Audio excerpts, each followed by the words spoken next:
Opposition का कहना है कि मोदी जी डिक्टेटर हैं, किसी की बात नहीं सुनते हैं। तो मोदी जी के साथ जब मेरी मुलाकात हुई, कांग्रेस पार्टी में राहुल गांधी के अलावा कोई प्राइम मिनिस्टर बनने का एम्बिशन रख सकता है क्या? ठाकरे में उद्धव ठाकरे, आदित्य ठाकरे, मतलब ये परिवार के ऊपर कोई सोच सकता है क्या? कोई नहीं सोच सकता है। आजकल खास करके मैं राहुल गांधी को देखता हूँ, बहुत बड़ा ज्यादा डेमोक्रेसी की बात करते हैं। India today is more unequal than it was under the British. जिस दिन वो अपने कांग्रेस में डेमोक्रेसी ले आए ना, उस दिन उन्होंने बात करना चाहिए इस विषय पे। कोई भी सेंट्रल गवर्नमेंट से दुश्मनी लेगा नहीं, कोई भी एमएलए हो। उद्धव ठाकरे की सरकार थी, कैसे आ गए उनके 40 लोग हमारे पास? सरकार थी ना उनकी तो। सेंट्रल में किसी अरे सेंट्रल स्टेट गवर्नमेंट उनकी थी। सोनिया गांधी को क्या नहीं कहा बाला साहब ने, और आप उन्हीं के गोदी में जाके बैठ गए। वंदना कर रहे हैं। आज जो मुस्लिम अपीजमेंट के खिलाफ बाला साहब थे, आज उद्धव ठाकरे वही करने लग गए। आप सोचो, बाला साहब की आत्मा वहां से रो रही होगी। महाराष्ट्र की सबसे बड़ी पार्टी थी, महाराष्ट्र ने हमको मैंडेट दिया था चीफ मिनिस्टर बिठाने का। आज आप लोग बैकफुट पे हैं, आप नहीं मानेंगे, लेकिन कांग्रेस कहीं ना कहीं डोमिनेंस में है, डोमिनेटिंग पोजीशन में है। क्या हो सकता है, कौन से रीजन हो सकते हैं जो रॉन्ग चले गए? कांग्रेस को एक चीज समझ में आई है कि झूठ जल्दी फैलता है। फुगे में उतनी हवा चलती है जितना फैला सकते हो, और देश को बर्बाद करने का यदि काम किसी ने किया होगा तो वो कांग्रेस पार्टी ने काम किया है। देश के संविधान को रोनने का काम किसी ने किया होगा तो वो कांग्रेस पार्टी ने किया है।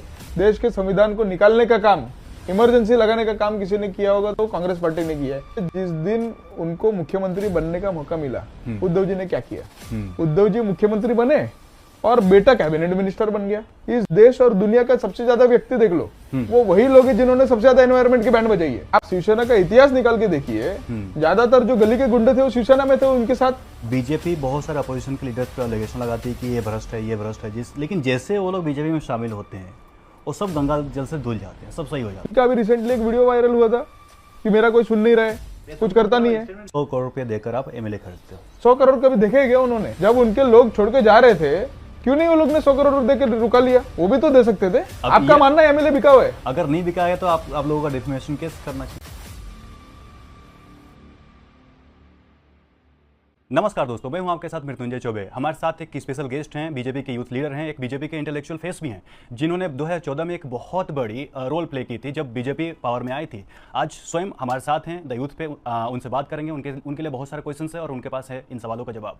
देवांग जी, सबसे पहले आपका स्वागत है द यूथ पे। बहुत बहुत धन्यवाद। देवांग जी, आपसे ये जानना चाहेंगे कि जो पॉलिटिकल जर्नी है और कैसे शुरुआत हुई आपकी पॉलिटिकल जर्नी की, और बीजेपी में आने के लिए क्या इंस्पिरेशन, कहाँ से इंस्पिरेशन मिला आपको? देखिए, मुझे लगता है कि पॉलिटिकल जर्नी वैसे कोई मेरी प्री प्लान थी नहीं, वैसा मेरा कोई बैकग्राउंड था नहीं, ना ही मेरा कोई उस हिसाब से फैमिली बैकग्राउंड रहा है, ना ही मैंने कभी मेरे बचपन में सोच विचार किया था कि हम कोई पॉलिटिकल जर्नी के थ्रू आगे अपने लाइफ में बढ़ेंगे। परंतु समाज के लिए आवाज़ उठाना, समाज के लिए काम करना, ये मेरे जीवन में बहुत पहले से, ताकि स्कूल से उस चीज़ के लिए एक अंदर से इंस्पिरेशन था, या अंदर से एक आवाज़ थी जो मुझे इस तक, मुझे लगता है, ले गया। यदि मैं मेरी जर्नी की बात करूं तो स्कूल टाइम पे मैं एक विषय बहुत अच्छे से मुझे याद आता है कि मुंबई में उस समय, आई थिंक तकरीबन अर्ली 1990s में, जब हम देखते तो अपना जो वातावरण था, जो आज हम थोड़ा सा देखते हैं। मैं एक कॉन्वेंट स्कूल से आता हूँ, क्योंकि उस समय हमारे माता पिता को लगता था कि जिस तरीके का एनवायरनमेंट था, तो कॉन्वेंट स्कूल में ही गया तो बच्चा अच्छा पढ़ेगा तो आगे अच्छा फ्यूचर रहेगा, इंग्लिश सीखेगा, इस टाइप की थोड़ी सी, हाँ, डॉक्टर बनेगा, इंजीनियर बनेगा, उस टाइप का एक माइंडसेट लोगों के मन में हुआ करता था। और एक एस्पिरेशन था माता पिता का कि कुछ अच्छा करना है तो अच्छे स्कूल में भेजना पड़ेगा। और अच्छी स्कूल उस जमाने में, यदि आप देखेंगे मुंबई या मैं नॉर्थ मुंबई जिस भाग में रहता हूँ, तो कॉन्वेंट स्कूल्स ही थोड़े से ज़्यादा पॉपुलर थे उस समय पे, अर्ली मतलब 90s की हम जब बात करते हैं तो उस समय में अच्छे कॉन्वेंट स्कूल में मेरे को उन्होंने डाला। बट कॉन्वेंट स्कूल में हम, इज इट सेफ टू से कि आप जो टॉप स्कूल्स थे उस टाइम, उनमें से एक स्कूल में, one of the better schools में उन्होंने हमें डाला एजुकेशन के लिए। और उसमें जब हम बड़े हुए तो हम बचपन से, मुझे लगता है कि कॉन्वेंट स्कूल में जाने के कारण हमेशा से उनकी रीति रिवाज या जो प्रेयर होता था उस समय, बचपन से एक प्रेयर उनकी, चाहे वो मैं क्रिश्चियन स्कूल में था तो क्रिश्चियन प्रेयर्स बचपन से लेके 9-10 तक हम करते आए। परंतु जब थोड़े से हम मेच्योर हुए, थोड़ा सा मेरे को लग रहा है 9th और 10th तक आए, तब तक हमें चीज़ें थोड़ा समझ में आई कि हम उनके मतलब भगवान के प्रे तो करते, उसमें कोई दिक्कत नहीं, क्योंकि हम बचपन से करते आ रहे। तो एक बार हमारे स्कूल में एक ऐसा घटना घटी कि महाराष्ट्र में, तो कि गणपति बप्पा, ये बहुत बड़ा हमारे यहाँ पर जब बापा घर आते तो एक रिलीजियस वातावरण, फेस्टिवल रहता है। उस समय हमने स्कूल में प्रेयर के टाइम पे, प्रेयर खत्म होने के बाद हमने पूरे स्कूल में और क्लास में खास करके जब हम खड़े हुए थे, प्रेयर की हमारी बड़ी गैदरिंग होती है जहाँ सारे स्कूल के बच्चे आते, तो हमने वहाँ पर थोड़ी एक घोषणा दी कि गणपति बप्पा मोरया। तो हमने जैसे गणपति बप्पा बोला, बच्चों ने बाकी सारे लोगों ने मोरया करके बोला, तो उस समय अचानक वो होने से स्कूल का व्यवस्था अचंभित हो गया, क्योंकि उनके स्कूल में इस तरह का कभी हुआ ही नहीं था। और अनफॉर्चुनेटली तब के एचएम जो हेडमिस्ट्रेस थे उन्होंने बुला के ले लिया, समथिंग न्यू। हाँ, मतलब वो बोले कि ये सब अलाउड नहीं स्कूल में। हाँ। हमने कहा यार हम आपके 10 साल से हम बाकी सब प्रेयर कर रहे हैं, हमें तो कभी आलोचना या हमने कोई दिक्कत नहीं दी, या हमको कभी दिक्कत हुई भी नहीं, क्योंकि हम ताकि उनके स्कूल में जाते थे, उनके रीति रिवाज से प्रेयर होता था, कोरस होता था, सारी चीजें करते थे। बट हमने एक दिन गणपति बप्पा मोरया क्या बोल दिया, इनको प्रॉब्लम हो गया। तो उस दिन मेरे अंदर लगा कि कहीं ना कहीं हम ये क्या कर रहे हैं। हाँ, हमारे देश में हमारी संस्कृति, उस समय गणपति बप्पा का फेस्टिवल चल रहा था और हमें हमारे भगवान का नाम अलाउड नहीं है। तो उस समय से मेरे अंदर एक ज्वाला जली, आप कह सकते हो, और अपने को लगा कि ये चीज बदलनी चाहिए। यदि हमें कभी आपत्ति नहीं है तो उनको क्यों आपत्ति है हमारे रिलीजियस भगवान के नाम लेने से, क्योंकि भगवान तो प्रेयर करने जमा हुए ना सारे लोग, तो उनके की हमने हमारे भगवान का नाम ले लिया। तो बाद में धीरे धीरे हम जब थोड़े से मैच्योर हुए या हम पॉलिटिकल डिस्कोर्स देखते हैं, तो मुझे लगता है उस समय से रिलीजियस राइटियसनेस की जो हम बात करते हैं वो भारतीय जनता पार्टी तभी से उठाती थी। एक लाइफ इवेंट है और कहा भी जाता है जो इंडियन पेरेंट्स है पूरा ऑल ओवर वर्ल्ड में उनको प्रेज किया जाता है, because they try their level best to provide best education possible within their age. आपको भी कॉन्वेंट स्कूल में भेजा गया, क्या कहीं ना कहीं आप, और थोड़ा सा अपने पेरेंट्स के बारे में बताइए और उसके बाद हम आगे बढ़ेंगे, क्या कहीं ना कहीं प्राउड फील होता है कि जो आपके पेरेंट्स से सब कुछ उन्होंने किया आपके एजुकेशन? बिल्कुल प्राउड फील होता है। मुझे लगता है मैं बहुत ही लोअर मिडिल क्लास बैकग्राउंड से आता हूँ। हमारे 180 स्क्वायर फीट का हमारा घर था। तब माता पिता उनके बहुत ही स्ट्रगल पीरियड में जब वो पहली बार मुंबई आए, क्योंकि मुंबई आना सबकी एक आज भी जैसी उम्मीद का शहर है, उसी हिसाब से मेरे पिताजी 1980s में मुंबई आए। उनके बाद मुंबई में उन्होंने छोटा सा व्यवसाय एस्टेब्लिश किया। माताजी के साथ शादी हुई, शादी के बाद हमारा जब जन्म हुआ, तो मैं बचपन से ही मुंबई में हूँ। बट उनको ये था कि हम जो शायद कहीं कम पड़ गए जीवन में आगे बढ़ने से, तो हमारे बच्चे ने कहीं कम नहीं पड़ना चाहिए। तो उन्होंने बहुत ही मेहनत से, मतलब मेरे को आज भी याद है कि शायद फीस भरने के हमारे पास पैसे नहीं थे, बट फिर भी कॉन्वेंट स्कूल की फीस कंपैरेटिवली तो ज़्यादा ही थी। तो उस समय भी उन्होंने किस तरीके से लोन लेकर, किस तरीके से थोड़ा बहुत आगे पीछे कर कर वो फीस भरते थे। शायद हम एज अ बचपन में वो चीज़ की हमें अहमियत समझ में नहीं आती थी, बाद में समझ में आती कि उन्होंने क्या कष्ट लिया हमारे लिए, किस तरीके से मुंबई में, क्योंकि मुंबई आज भी वन ऑफ द कॉस्टलीस्ट शहर है, रहना उस समय भी था। तो छोटे से 180 स्क्वायर फीट का हमारा घर, उसी घर के अंदर किचन, उसी घर के अंदर बाथरूम, और बहुत ही, बट हम वहाँ से आगे बढ़े। कॉन्वेंट स्कूल में गए, हमने पढ़ाई की, कोई बहुत ज़्यादा अच्छा पढ़ने लिखने वाला बच्चा नहीं था, बट एक एवरेज स्टूडेंट जरूर था। मैं एटमॉस्फेयर मिल जाता है, आप एक एटमॉस्फेयर मिलता है, एक एजुकेशन। और उस समय बहुत ज़्यादा स्कूल ही नहीं हुआ करते थे, तो एक जो बेटर स्कूल था उसमें उन्होंने डाला, और वहाँ से आगे हम बढ़े। बट हमारे यहाँ पर जब जिस लोकेलिटी में हम रहते थे, उस लोकेलिटी में अलग अलग, चाहे रिलीजियस सोशल फेस्टिवल्स बहुत होते थे, उससे हमारे दिल और दिमाग में गहरा इम्पैक्ट था उस चीज़ का कि हमें ये सब चीज़ें करना चाहिए, सोशली लोगों के लिए कुछ ना कुछ करने, वॉलंटियरिज्म जिसे कहते हैं, वो मैं मेरे बचपन से सीखा था कि जैसे ही अपने आसपास या अपने सोसाइटी में छोटे गली में भी फंक्शन होता, तो उस गली में फंक्शन में हम क्यों नहीं लोगों को खाना बांटेंगे, क्यों नहीं उस खाने की व्यवस्था की तैयारी करेंगे, या वो जो छोटा प्रोग्राम होता है, हमारे यहाँ पर सत्यनारायण की पूजा की बहुत बड़ी एक प्रथा है, तो उस चीज़ों में वॉलंटियर ऑल ओवर इंडिया में है, तो उसमें हर साल हमारे यहाँ होती है, तो उसमें वॉलंटियरिज्म करना, साफ सफाई करनी, उसमें मदद करना, बड़ों की मदद करनी, तो मेरे में बचपन से वो गुण थे, और उस हिसाब से हम आगे बढ़े धीरे धीरे। जैसे मैंने कहा कि ऐसे कुछ इंसिडेंट हमारे स्कूल में हुए, फिर हम जब पढ़ते थे न्यूज़पेपर, तब तो शायद टेलीविजन भी मैं कभी कभार देख पाता था, पढ़ते थे, कभी देखते थे, तो देखता था कि भारतीय जनता पार्टी ऐसी पार्टी है जिससे हम रिलेट करते हैं, जो हमारी जो चीज़ें है। या उस समय मैं उस समय से भी कॉलेज में, मैंने अर्ली कॉलेज में मैंने देखा कि हम गर्व से कहो हिंदू है ये, तो यहाँ मुंबई में तो उसको अनुकूल माना जाता था पहले। उस समय तो शिवसेना थी ना, शिवसेना उस समय थी, उस समय सारी कुछ चीजें थी, बट मुंबई के कॉलेज का वातावरण, मतलब हम जो बोलते हैं ना, हम वेस्टर्न कल्चर के ऊपर काफी निर्भर हुआ करते थे कि अमेरिका में क्या चल रहा है। आज जैसे हम ये धागा पहनते हैं या सुरक्षित कवच पहनते हैं, कुछ चीजों यही आप कॉलेज में पहन के जाओ, तो बाकी बच्चों में ये वातावरण था कि बहुत अनुकूल है ये। उस समय कूल क्या होता था, सिगरेट पीना कूल होता था, अच्छा, तो कोक पीना, हाथ में लेके घूमना कूल होता था। तो वो एक वातावरण था उस समय, बट वो वातावरण का इम्पैक्ट अपने आप पे नहीं होने देना, मुझे लगता है कि ये हमारे माता पिता जी के आशीर्वाद रहे, या उनके जो हम बोल सकते हैं कि उनके संस्कार हमारे पे ढंग से है, इसीलिए हम वो चीज़ों में कभी, मतलब मैंने जीवन में ना कभी सिगरेट पिया होगा, ना कभी दारू पिया होगा, ना किसी वो जो कूल वाली चीज़ों में मैं कभी जाने नहीं पाया या गया भी नहीं।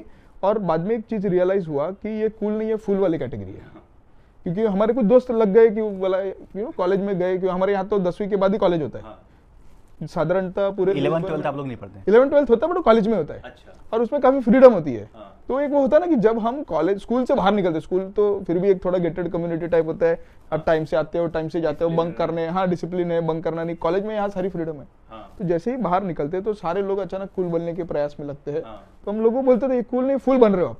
मतलब ठीक है, सिगरेट पीने से कोई कूलनेस नहीं आएगी, या भगवान को कई बार हम ये भी देखते हैं कि खुद के जो कल्चर पर अटैक करना कूल समझते हैं वो लोग, कि जो ट्रेडिशन है आपको उस पर अटैक करो फिर आप कूल लगोगे थोड़ा। मुझे क्या लगता है कि वो जो समय होता है, या मुझे लगता है कि उस समय नॉट ओनली इन इंडिया, मतलब अब जब मैं रियलाइज करता हूँ कि पूरे देश भर में थोड़ा सा लेफ्टिस्ट प्रकार का वातावरण ज्यादा था।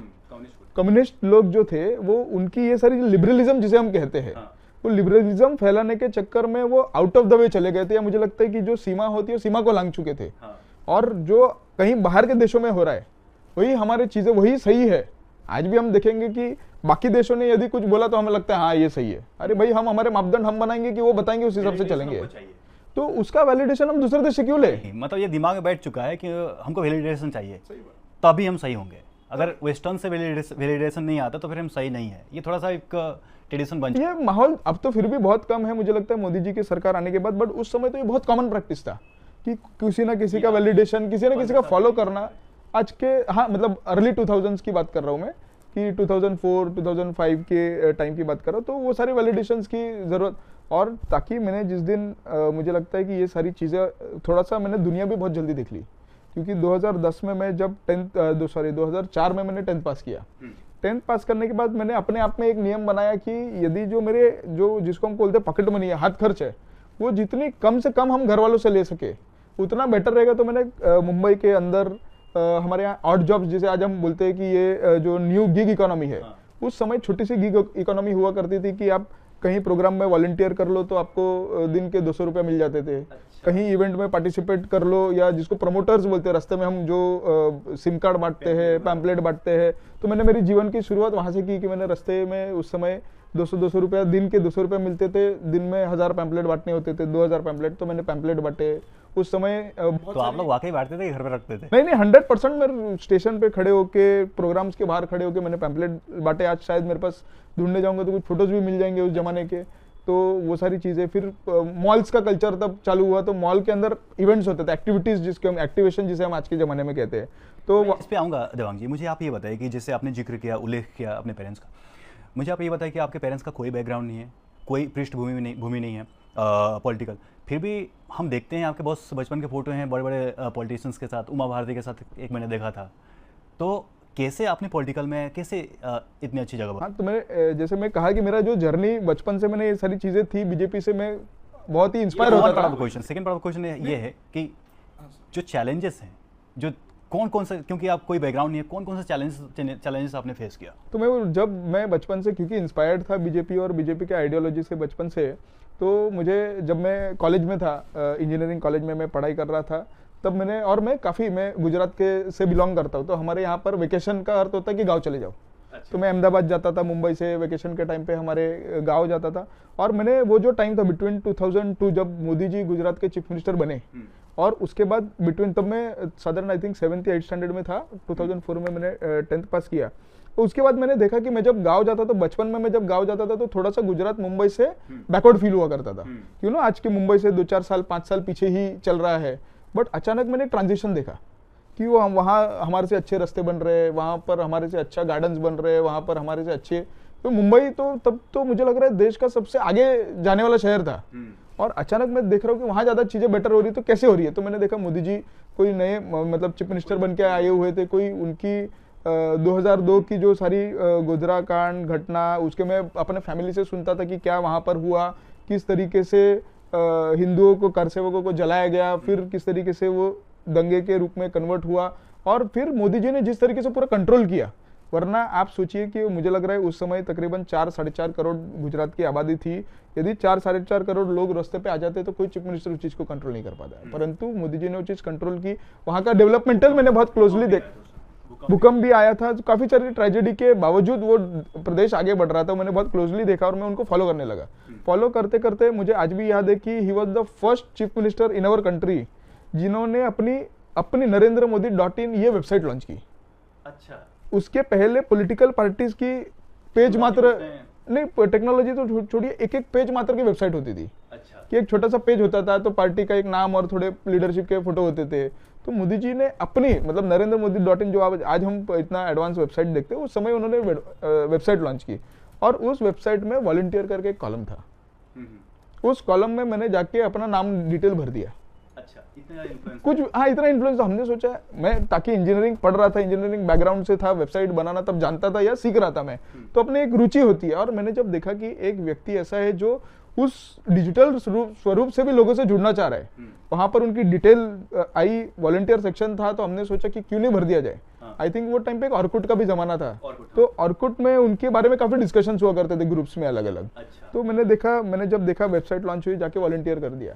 जब मैंने वॉलंटियर किया तो मुझे लग रहा है साधारण थोड़े ही दिन में उनके ऑफिस से मुझे फोन आया, चीफ मिनिस्टर का ऑफिस से, चीफ मिनिस्टर ऑफिस से उनका फोन आया। मतलब उनके आज भी जो मुझे लगता है OSD है हिरेन जोशी जी, उनसे मेरा संपर्क हुआ, हमारा कुछ बातों पर डिस्कशन हुआ। इसमें कुछ और वॉलंटियर्स थोड़े बहुत जुड़े हुए थे, उन्होंने मेरे को उनसे कनेक्ट। फोन आने के पहले आप कोई पॉलिटिकल बीजेपी के मेंबर नहीं थे? मैं बीजेपी नहीं, मैं कोई भी पार्टी का मेंबर नहीं था, और मेरे जीवन में मैं कोई पॉलिटिकल लीडर से जीवन में मिला भी नहीं था। बस मोदी जी का काम अच्छा लगा, आपने देखा? मैं मतलब देखते थे, फॉलो इन द सेंस देखते थे कि यार एक आदमी अच्छा काम कर रहा है, क्योंकि मैं जब जाऊंगा तो एक नई सड़क बन गई है, जिस दिन अगली बार गुजरात जाऊंगा वहाँ नया गार्डन बन गया है, तीसरी बार गुजरात जाऊंगा वहाँ कुछ और बन गया है। तो मुझे लगता है कि नई नई चीज देख के अपने लगता था कि ये आदमी कुछ काम कर रहे हैं। भूकंप आ गया, सब गिर गया, ध्वस्त हो गया, मतलब मेरे रिलेटिव्स भुज में रहते थे, मैं जब वहाँ भूकंप के बाद गया था तो मुझे लगा कि ये तो अभी खत्म हो गया सब। बट थोड़े साल बाद फिर गया तो मुझे लगा यार ये पूरा नया शहर खड़ा हो गया, और मुंबई से अच्छा शहर खड़ा हो गया, या दूसरे शहरों के कंपैरेटर में अच्छा शहर या प्लांट शहर खड़ा हो गया। वो देखने में मुझे लगा कि हाँ कुछ हो रहा है मुंबई में, वो चीज़ हमें मिसिंग लगी। तो इंस्पायर्ड था, वेबसाइट लॉन्च हुई, भरा, उनके ऑफिस से फोन आया, उन्होंने बाकी वॉलंटियर से, मतलब एक छोटा ग्रुप था जो उनको असिस्ट करता था, या असिस्ट करने से ज़्यादा नए नए सजेशन देता था कि क्या और करना चाहिए। उसी हिसाब से हमने मिलके फिर एक यूट्यूब चैनल चालू किया। तो मोदी जी उस टाइम, क्योंकि मोदी जी के भाषण भी बहुत प्रभावी थे, वो गुजराती में भाषण देते थे, गुजराती आती थी, तो उस समय हम समझ सकते थे क्या बोल रहे हैं, और उनसे अटैचमेंट हो जाती थी एक किस्म की कि यार वो आदमी कितना सही बोल रहा है। कि उन्होंने जो बात एक्चुअली बहुत सारे पॉलिटिशियन अवॉइड करते थे, उसके ऊपर बात करते थे और लोगों को समझाते थे क्यों ये ऐसा है। तो वो फॉलो करते, फिर हमने सोचा कि क्यों नहीं मोदी जी के सारे जो वीडियोस है उसको रिकॉर्ड करके हम एक चैनल पर डालें।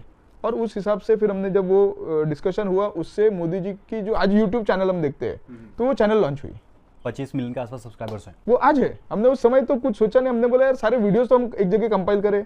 आज जो हम छोटे छोटे शॉर्ट्स और वीडियोस फॉर्मेट देखते हैं, तो आप देखना मोदी जी, हमने उस समय पे उनके वीडियोस को लेके शॉर्ट मतलब, क्योंकि पूरा उस समय तो मेरे को लग रहा है देश का भी एक ट्रांजिशन था, 2G था, फिर 2G से 3G की तरफ हम जा रहे थे, तो थोड़ा डेटा फास्ट हो रहा था मोबाइल में, छोटा छोटा वीडियो देखना संभव हो रहा था। तो पूरा वीडियो नहीं देख पाते थे, तो हमने क्या किया, उस वीडियो के शॉर्ट्स बनाना चालू किया, छोटे छोटे 1 लाइनर 1 मिनट के वीडियोस भी उनके चैनल पे अपलोड करना चालू किए। और फिर उससे ज्यादा पॉपुलैरिटी आई कि मोदी जी क्या कहना चाहते हैं। उस समय कांग्रेस की सरकार थी देश में, मोदी जी के खिलाफ अनाप शनाप बात करती थी। कई मीडिया वाले में हमने देखे कि मीडिया के उनके जो पूरे इंटरव्यू आप देखोगे, और जो मीडिया के प्राइम टाइम में चलते हुए देखोगे, एकदम अलग होता था। वो इंटरव्यू से छोटा काट के कुछ एडिट करके चलाते थे। तो हमने जब देखा कि ये सारी चीजें उनके खिलाफ साजिश रची जा रही है, उनको बदनाम किया जा रहा है, तो हमने एज इट इज, मतलब उनके जो भाषण है वो यूट्यूब पे डाले, तो लोगों को पता चलने लगा कि जो मीडिया वाला दिखा रहा है वो गलत है, वो कट शट करके दिखा रहा है, पूरा तो ये बताया उन्होंने। तो उस समय से उनकी चैनल भी काफी पॉपुलर हुई, उनके भाषण भी क्योंकि लोगों को अट्रैक्ट करते थे, तो वो भी लोग फॉलो करने लगे। और मुझे लगता है आज one of the largest following leader YouTube के ऊपर यदि कोई होंगे, तो मुझे लग रहा है one of the largest following में आज मोदी जी आते हैं। तो उस हिसाब से मेरा अटैचमेंट हुआ उनसे, मतलब एक जुड़ा हुआ। उसके बाद पर मोदी जी की एक अच्छी बात है, छोटे से छोटे कार्यकर्ता को मिलना, साथ लेकर चलना, समझना, सुनना। मतलब वो जब, क्योंकि तभी तो ऐसा कुछ वो था नहीं कि वो किसी को बुला दे, अपन उठ के वहाँ अहमदाबाद चले जाए, क्योंकि उतने पैसे नहीं हुआ करते थे, साल में एक बार जाते थे किसी तरीके से। तो वो जिस दिन वो मुंबई आते थे, तो उनके ऑफिस से मेरे को फोन आता था, फिर हम मुंबई के उनके कोई प्रोग्राम में बैक स्टेज पे जाके चर्चा करते थे कि यूट्यूब चैनल पे और क्या कर सकते हैं, और कोई नई चीजें अपन ने करनी चाहिए, या उनके जो फीडबैक होते थे कि इसको नहीं, इस तरीके से अपन ने करना चाहिए। तो वो सारी फीडबैक तो ऐसा आप सोचिए कि एक एकदम लोअर मिडिल क्लास का व्यक्ति, लड़का, यंग 13, 14, 15, 17 सॉरी 14, 15 साल 17 साल का, गुजरात के चीफ मिनिस्टर आके उसको मुंबई में मिल रहे। तो मैं पहली बार जिस दिन मैं मिल के आया, मैंने घर, हाँ अचीवमेंट था, मैंने घर पे आके बताया मैं मोदी जी से मिल के, मेरे घर वाले मानने के लिए था, मतलब कुछ भी बोलता है। या तो उनको लगा कहीं मैं कोई प्रोग्राम में लंबा बैठ के फोटो ले लिया, नहीं फोटो नहीं, लंबा बैठ के देख के आया। अच्छा। तो मैंने बोला नहीं, मोदी जी से मिल के मैं डिस्कस करके आया उनके चीजें साथ में कि ये चीज हम कर रहे हैं, मोदी जी के लिए मैं कर रहा हूँ। तो पहले तो कुछ मैंने उन्होंने बिलीव ही नहीं किया। उस टाइम भी आप लोगों के बातों को मोदी सीरियसली लेते थे? 100% सीरियसली लेते थे। और मैंने जब इतने बड़े व्यक्ति ने मेरी बात सुनी, मेरी बात एक बहुत बड़ी बात थी, क्योंकि अपने गली का नेता कोई सुनने के लिए तैयार नहीं था। हाँ, पार्षद नहीं सुनता है। तो वो व्यक्ति ने सुना, हमने कुछ सुझाव दिए, उन्होंने कुछ फीडबैक दिया, और फिर हम डिजिटल कैंपेन और क्या बेटर कर सकते हैं, तो यहाँ से आप लोग लग गए बीजेपी के प्रचार प्रचार करने के लिए सोशल मीडिया पर खासतौर। फिर हमारा एक अटैचमेंट, और वहां से फिर ये धीरे धीरे सोशल मीडिया का पूरा दौर चालू, क्योंकि पहले तो सिर्फ यूट्यूब था, फिर यूट्यूब के बाद धीरे धीरे फेसबुक आया। पहले ऑर्कुट था, ऑर्कुट में बहुत सारे डिस्कशन फोरम, फिर फेसबुक आया, फिर ट्विटर आया। तो मुझे लगता है कि वो बहुत बड़ा ट्रांजिशन हुआ, और तब तक हमने उनकी यूट्यूब चैनल इतनी पॉपुलर कर दी थी कि ऑलमोस्ट उस समय जितने लोग नेट पे थे, ज़्यादा से ज़्यादा लोग उस चीज़ को देखते थे। फिर वही हमने उसको यूटिलाइज किया फेसबुक के ऊपर।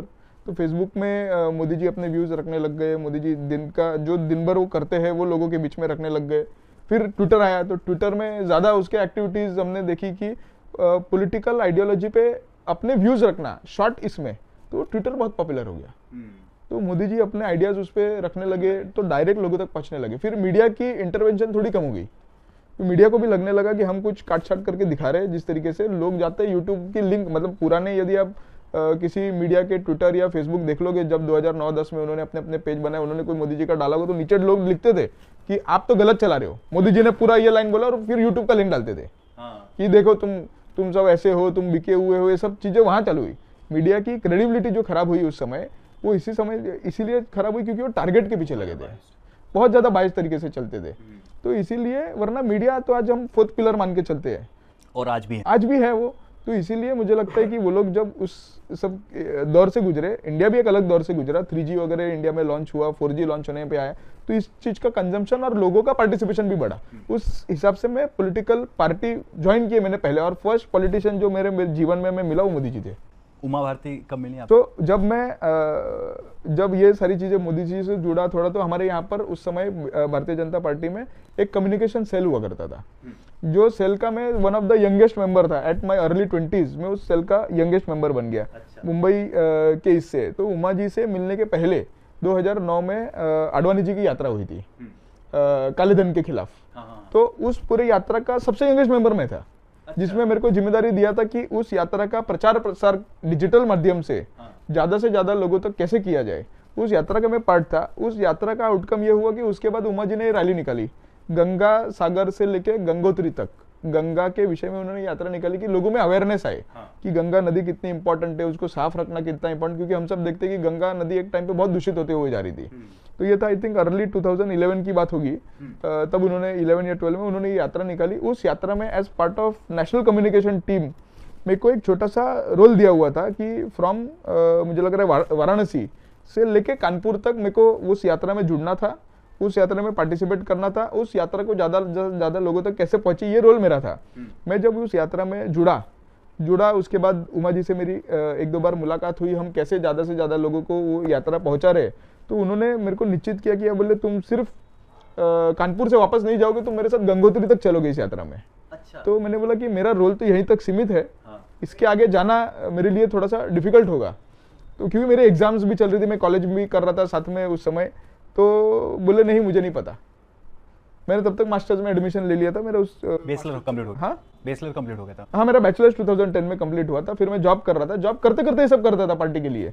तो बीच में छुट्टी ले लेना, ये कर देना, या तो उस टाइम आप जॉब क्या करते थे? सो मैं उस समय प्रामा हिक्विजन करके आज जो world largest CCTV manufacturing company है, उस कंपनी का Mumbai Gujarat region technical assistance के लिए मैं उस समय संभालता था। सो 10th मतलब जैसे मैंने काफी एक अच्छा पोजीशन थी आपकी। मैं सीनियर लेवल पे था, उनका टेक्निकल चीज़ें संभालता था उस कंपनी के लिए, क्योंकि सीसीटीवी उसमें नेटवर्किंग और वो सब चीज़ें काफ़ी लगती थी। देवांग जी, अपोजिशन का कहना है कि मोदी जी डिक्टेटर हैं, किसी की बात नहीं सुनते हैं और अपने ही चलाते हैं बस, लेकिन आपका कहना है कि आप बचपन छोटे बच्चे थे, फिर भी आपको सुनने के लिए मोदी जी गुजरात से आप यहाँ पर आए थे, छोटे छोटे बच्चों को सुनने के लिए आए थे, तो ये कहीं ना कहीं कंट्राडिक्शन दिख रहा है हमको। तो नहीं, ऐसा नहीं है छोटे छोटे बच्चों को सुनने के लिए, वैसा नहीं। मोदी जी के साथ जब मेरी मुलाकात हुई तब मैंने मतलब उस हिसाब से मेरा कोई पॉलिटिकल क्लाउड बैकग्राउंड कुछ नहीं था, मैं तो एक साधारण सा वॉलेंटियर था, परंतु उन्होंने पूरी बात सुनी। सुनने के बाद पूरा उसके ऊपर अटेंशन भी दिया और उन्होंने किसी चीज़ पे मेरे को गाइड भी किया कि इसको इस तरीके से नहीं, इस तरीके से करेंगे तो ज़्यादा बेटर होगा। और नहीं तभी उसके बाद भी मेरी जितनी मुलाकात हुई, he is a very patient listener. और मैं आपको 100% बता सकता हूँ कि ये जो लोग भ्रांति अलग अलग फैलाते हैं वो बिल्कुल गलत है। मोदी जी 100, आप किसी को जो उनके साथ काम करते हैं, आप कोई ऑफिसर को पूछ लीजिए, सेंट्रल गवर्नमेंट के ऑफिसर्स को, कोई बीजेपी के नेता जो उनके साथ काम करते हैं उनको पूछ लीजिए, वो पूरा का पूरा 100% सुनते हैं, परंतु सुनने के बाद उनके अपने विचार और उनकी जो अपनी चीजें हैं उसको कैसे बेटर इंप्लीमेंट कर सकते हैं, या हमने जो कहा उसको कैसे बेटर उस पर गाइड भी करते हो।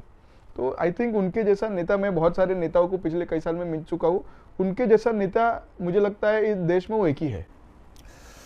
सोशल मीडिया का इवोल्यूशन हो रहा, शुरू से हो रहा है, तो कौन सी स्ट्रेटजीज आपको लगती है कि लानी चाहिए बीजेपी को, आपके पार्टी को? नहीं, मुझे लगता है कि सोशल मीडिया का पिछले 15 साल में बहुत अलग अलग रूप से हमने इस्तेमाल किया है लोगों तक पहुंचने के लिए। स्टार्टिंग में मतलब हम जब देखेंगे तो स्टार्टिंग में मीडिया वर्सेस सोशल मीडिया बहुत चला, क्योंकि मीडिया में कुछ चलता था, सोशल मीडिया में कुछ और चलता था। एक टाइम आया जब मीडिया को भी लगा कि अब सोशल मीडिया को कैचअप करना पड़ेगा, या उनको सोशल मीडिया के विषय आज मीडिया पे, मतलब पहले जो सोशल मीडिया पे चलते कभी मीडिया में नहीं आता, आज आप देखो सोशल मीडिया में कुछ ट्वीट करो, कुछ अपनी चीजें रखो तो तुरंत मीडिया उसको पिकअप करके दिखाती है। तो एक वो अलग दौर चला। फिर 2019 के बाद आप देखेंगे कि आज वो रील कंटेंट का दौर चल रहा है। तो सोशल मीडिया का जैसे इवोल्यूशन हो रहा है, वैसे भारतीय जनता पार्टी हम भी इवोल्यूट कर रहे हैं कि किस तरीके से बेटर तरीके से लोगों तक हम पहुंच सके। लोग कह रहे हैं ग्राउंड पर दिखाई दे रहा है आपको जो रिजल्ट है? क्यों नहीं दिखाई देगा? देखिए, मैं आपको छोटा सा उसका उदाहरण देना चाहता हूँ कि जब मोदी जी ने स्वच्छ भारत लॉन्च किया, स्वच्छ भारत लॉन्च करने का सबसे बड़ा उन्होंने जो काम किया, उन्होंने अपने 10 देश के बड़े इन्फ्लुएंसर्स को काम पे लगाया। उन्होंने 10 जन को टैग किया और उनको प्रोत्साहित किया कि आपने जाके ग्राउंड पे जाके काम करना चाहिए या स्वच्छ भारत मिशन में पार्टिसिपेट करना चाहिए। सारे पार्टी उसमें कोई, देखो जब प्राइम मिनिस्टर कोई चीज लॉन्च करती है तो वो किसी पार्टी के हिसाब से नहीं सोचते, वो अपने देश के हिसाब से सोचते हैं। तो उन्होंने सबको प्रोत्साहन किया कि आप लोग जाके चेन को आगे बढ़ाओ, सारे लोग गए। आपने देखा कि सोशल मीडिया का एक मुहिम जो सोशल मीडिया पे स्टार्ट हुआ, वो कैसे नीचे लोगों में प्रचलित हुआ और लोग अपने अपने काम पे लगे, अपने अपने एरिया साफ करने लग गए, अपने अपने स्कूल साफ करने लग गए, बच्चे अपने बिल्डिंग साफ करने लगे। तो सोशल मीडिया का एक वो मुहिम था जो ऑन ग्राउंड भी उतरा। मैं इंदौर से हूँ, मुझे पता है कि बहुत सारे लोग डिसिप्लिन में आ चुके हैं, कोई कचरा कोई फेंकता नहीं बाहर, तो एक रिजल्ट तो दिख ही रहा है। मुझे ये बताइए कि आप यूथ हैं, आप यूथ से कैसे कनेक्ट करते हैं, किस तरीके क्या क्या स्ट्रेटजी लेकर चलते हैं आप? नहीं, देखिए, यूथ से कनेक्ट करने के लिए कोई स्ट्रैटेजी नहीं लगती है। हम क्योंकि हम युवा है, हम युवाओं को मिलते रहते हैं। मैं ट्रैवल, आपने देखा होगा, मैं ट्रैवल भी उतना ही करता हूँ। मैं देश भर ट्रैवल करता हूँ, मैं बाहर ट्रैवल करता हूँ, आउट ऑफ इंडिया भी जाऊँगा, या मैं मेरे महाराष्ट्र में ट्रैवल करता हूँ अपने, और मैक्सिमम मेरे सारे ट्रैवल पॉलिटिकल चीज़ों के रिलेटेड ही रहे। तो मैं सारे लोगों से मिलने का प्रयास करता हूँ। मिलने के बाद एक फीडबैक मैकेनिज्म होता है कि उनके जो प्रश्न है, उनके प्रश्न को हम कैसे आंसर कर सकते हैं, उनके प्रश्न को हम कैसे सॉल्व कर सकते हैं, इसके ऊपर हमारा सबसे बड़ा फोकस रहता है। मैं आपको एक बहुत ही अच्छा उदाहरण देता हूँ। जब मैंने महाराष्ट्र भर सबसे पहला प्रवास किया तो बहुत सारे यूथ को रिलेटेड एक बहुत प्रॉब्लम हमने देखा कि जैसे हम बचपन में देखते हैं कि हम स्कूल जाते हैं तो माता पिता लगते हैं अच्छे नंबर लाने, अच्छे नंबर लाने। अच्छे नंबर क्यों लाने भाई? अच्छे नंबर इसीलिए लाने, अच्छे कॉलेज में जाओगे। अच्छे कॉलेज में जाके क्या करना है? तो बोले अच्छी पढ़ाई होगी। अच्छी पढ़ाई होगी क्या होगा? तो बोले अच्छे कंपनी में नौकरी मिलेगी। मतलब एंड गोल क्या है हमारा? बचपन से लेके हम 15 साल पढ़ाई कर रहे हैं एक नौकरी के लिए। अब ये धीरे धीरे सर्विस क्लास माइंडसेट बन गया था। बट मैंने ये चीज नोटिस की कि सर्विस क्लास माइंडसेट ये अपने देश के लिए, आज के लिए, यदि देश को आज तरक्की करना है, आज 5 ट्रिलियन इकोनॉमी हमें बनना है, तो ये mindset is not the right mindset. इसके लिए हमें देश भर में एंटरप्रेन्योरल माइंडसेट लाना पड़ेगा। जैसे ही मोदी जी प्राइम मिनिस्टर बने, उन्होंने स्टार्टअप इंडिया स्कीम लॉन्च की। स्टार्टअप इंडिया स्कीम जब नेशन वाइड लॉन्च हुई तो उसके देश भर में बहुत अच्छे परिणाम हुए, परंतु वो मेजर सिटीज में ज्यादा इम्पैक्ट हुआ क्योंकि मेजर सिटीज में लोगों को पता था। आजकल रियलिटी शोज मैं वगैरह भी आ रहा है। आज देख रहे हो, मैं बोल रहा हूँ ना, मैं जिस उस समय पे जब ये स्कीम लॉन्च हुई, जब मैं टियर 2, टियर 3, टियर 4 सिटीज जाने लगा, छोटे टाउन जाने लगा, वहाँ लोगों को आइडिया ही नहीं है कि यार ये क्या है, स्टार्टअप क्या होता है। और वहाँ के लोगों के, खासकर बच्चों के माता पिता में एक भ्रांति थी कि बच्चे बर्बाद हो जाएंगे, बच्चे को क्या ही आता है, उनके आइडिया कोई बकवास होते, मतलब माता पिता को लगता था। बट हमने बाद में क्या किया, वो सब फीडबैक, जब मैं प्रवास किया, मैं फीडबैक लिया कि लोगों में क्या चल रहा है, वो फीडबैक लाके हमने यहाँ के स्टेट गवर्नमेंट को दिया। तब हमारी सरकार थी फॉर्चुनेटली, तो हमने स्टेट गवर्नमेंट को दिया, हमारे मिनिस्टर्स को दिया, सेक्रेटरीज को दिया कि ये प्रॉब्लम है, तो हमने क्या करना चाहिए, लोगों में अवेयरनेस करना चाहिए। Actually startup India, stand up India है क्या। हमने स्टार्टअप फेस्टिवल्स ऑर्गेनाइज किए टियर 1 सिटीज में। तो एक ऐसा फेस्टिवल, मतलब हम अलग अलग फेस्टिवल देखते हैं, तो एक स्टार्टअप फेस्टिवल हुआ कि उस फेस्टिवल में उस डिस्ट्रिक्ट के, हर डिस्ट्रिक्ट में हमने चालू किया, उस डिस्ट्रिक्ट के सारे स्टेक होल्डर्स, मतलब स्कूल्स, कॉलेजेस, स्कूल कॉलेजेस के टीचर्स, बच्चे, उधर के बाकी जो इंस्टीट्यूशंस होते हैं, वो इंस्टीट्यूशंस, बैंक्स, साथ ही साथ बच्चों के आइडियाज, जिसको हम बिजनेस प्लान कंपटीशन कहते हैं। हमने बच्चों को बोला आपके पास जो आइडिया है लेके आइए, कोई प्रॉब्लम नहीं, छोटा आइडिया, बड़ा आइडिया, जो आइडिया है, जो एग्जिस्टिंग प्रॉब्लम हम देश में फेस कर रहे हैं, आप अपने जिले में फेस कर रहे हैं, उसको आइडियाज को लेके कि उसको सॉल्व कैसे किया जा सकता है। और वैसे कॉम्पिटिशन्स रखे, उसमें हमने इंडस्ट्रीज, वहाँ की जो आसपास की MIDC और इंडस्ट्रीज, उसको भी इन्वाइट किया कि यदि आपकी भी इंडस्ट्री की प्रॉब्लम है, आप बच्चों को दीजिए, बच्चे सॉल्व करके लेके आएंगे, उसको सोल्यूशन लेके आएंगे। उस तरीके का मुंबई हो गया, नागपुर हो गया, अकोला हो गया, इस तरीके से हमने स्टार्टअप फेस्टिवल ऑर्गेनाइज किए। और उस स्टार्टअप फेस्टिवल के ऑर्गेनाइजेशन में हमने दिन भर उसको अलग अलग सेक्शंस में बांट दिया। एक सेक्शन होता है जहाँ लीडर्स आके क्या स्टार्टअप इंडिया, उसके ऊपर फिर हमने उसी जिले के कोई अच्छा एंटरप्रेन्योर जो बड़ा बना, उसको हमने इन्वाइट किया कि आप अपनी स्टोरी बच्चों को बताओ कि आपने कैसे बचपन में स्टार्ट किया और कैसे आपने बड़े हुए, इंस्पायर करने के लिए। तो वो एक पार्ट हुआ। बैंक्स, कैसे हम आसानी से स्टार्टअप्स को लोन दे रहे, या वहाँ की इन्वेस्टर कम्युनिटीज थी, वो कैसे स्टार्टअप को सपोर्ट करेगी, वो उन्होंने अपने वो विषय रखे। वहाँ के माता पिताओं के लिए एक सेशन रखा कि आजकल के बच्चों को आप करने दीजिए, ये सर्विस माइंडसेट से हमें बाहर निकलना है, तो उस तरीके के सेशंस रखे। और उसके साथ साथ ये सब करते हुए हमने एग्जीबिशंस लगाए, जो भी बच्चों के आइडिया थे, उन्होंने अपने छोटे छोटे एग्जीबिशन लगाए। और उसमें से कुछ आइडियाज बहुत बड़े हो चुके हैं देश भर में। आप सोचिए कि नागपुर में आज एक छोटी सी आइडिया थी, आज वो देश भर में, वो आइडिया उसके ऊपर मैं डिटेल में आऊंगा, बट वो देश भर में आज चल रही है। अपने देश का सबसे बड़ा प्रॉब्लम क्या, आप मेरे को बताइए, देश का बड़ा प्रॉब्लम क्या है? जॉब अभी प्रॉब्लम। मैं आपको बोल रहा हूँ, अपने देश का सबसे बड़ा प्रॉब्लम उस जमाने में, आज के जमाने में हम देखते हैं कि थूकना ही सबसे बड़ा प्रॉब्लम था। स्पिटिंग जिसको हम बोलते हैं, कि कहीं यहाँ पे आप थूक दो, आप रेलवे पे देखोगे लोगों ने थूक रखा होगा, आप रास्ते पे देखोगे लोगों ने थूक रखा। और इसका सोल्यूशन क्या है? मतलब जब हम ये चैलेंज लेके गए तो इसका सोल्यूशन क्या है? आप बोल रहे हो सीसीटीवी, लोग आप देखना चाह रहे हो कि लोग थूक रहे, बट उसके ऊपर करोगे क्या? आप फाइन करोगे, ज्यादा लोगों को पकड़ो, क्या करोगे? बट 100 रुपए 50 रुपए फाइन लगाने से उसका थूकना बंद हो गया क्या? वो तो बाद में देखेगा कैमरा नहीं है, उधर जाके थूक देगा, बंद कैसे करोगे? तो हमको एक स्टार्टअप नागपुर में मिला, आज वो मुझे लग रहा है बड़ा स्टार्टअप है, उस स्टार्टअप का नाम भी मैं ले सकता हूँ, इजी स्पीड करके। अच्छा। उन्होंने क्या किया, उन्होंने एक छोटा सा, जैसे हम सैशे बनाया, छोटी सी पैकेट, जिसको आप जेब में लेके घूम सकते हो। अच्छा। आप कुछ पान तंबाकू खा रहे हो, सैशे खोला आपने, उसके अंदर थूक दिया, उसके अंदर उन्होंने कोई केमिकल इस तरीके से यूज किए कि वो थूक को विद इन अ सेकंड वो एब्जॉर्ब करके उसको क्रिस्टलाइन फॉर्मेट में रख देता है।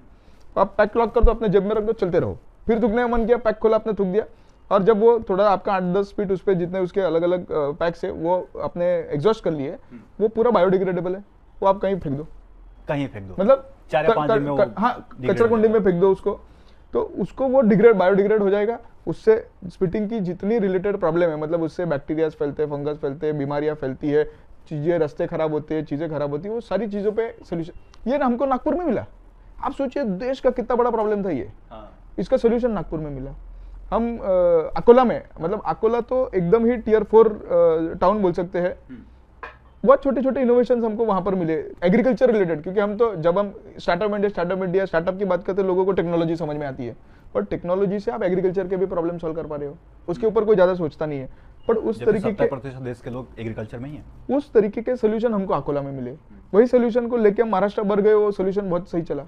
मतलब मैं एक छोटा सा उदाहरण देता हूँ, और बहुत छोटी बात है, इसमें कोई बहुत बड़ा टेक्नोलॉजी भी नहीं लगता। किसानों को एक बहुत बड़ा प्रॉब्लम होता है कि अलग अलग प्राणी अपने आके खेत को बिगाड़ देते, उसके लिए पहले वो स्कैरक्रो खड़े करते थे।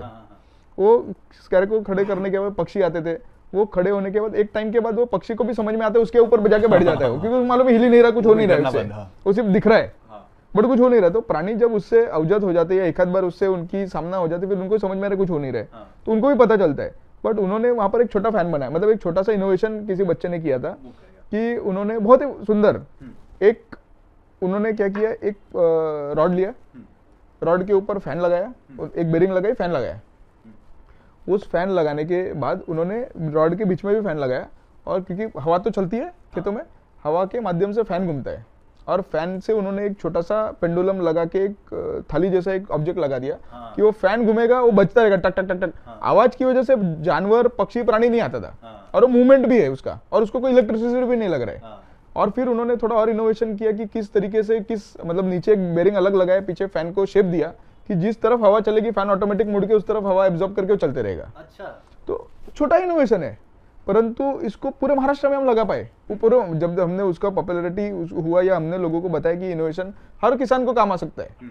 अब इसमें ना कोई बहुत बड़ी टेक्नोलॉजी है, ना कोई बहुत बड़ी इलेक्ट्रिसिटी है, ना कुछ बड़ा फंडा है, परंतु छोटा इनोवेशन आज मुझे लग रहा है कि महाराष्ट्र के हजारों किसान इसको यूज कर रहे हैं। तो छोटी छोटी बेसिक प्रैक्टिकल चीजें सॉल्व करने वाली हमको वहां, तो ये सारी जब हमने महाराष्ट्र सरकार में पॉलिसी बनाई, इस तरीके का फेस्टिवल या स्टार्टअप का प्रोग्राम पूरे हर डिस्ट्रिक्ट में हर साल में एक बार होना चाहिए, ताकि वहां के बच्चे उस चीज को पार्टिसिपेट करते हैं। और होता है, पार्टिसिपेट करते हैं वहां से।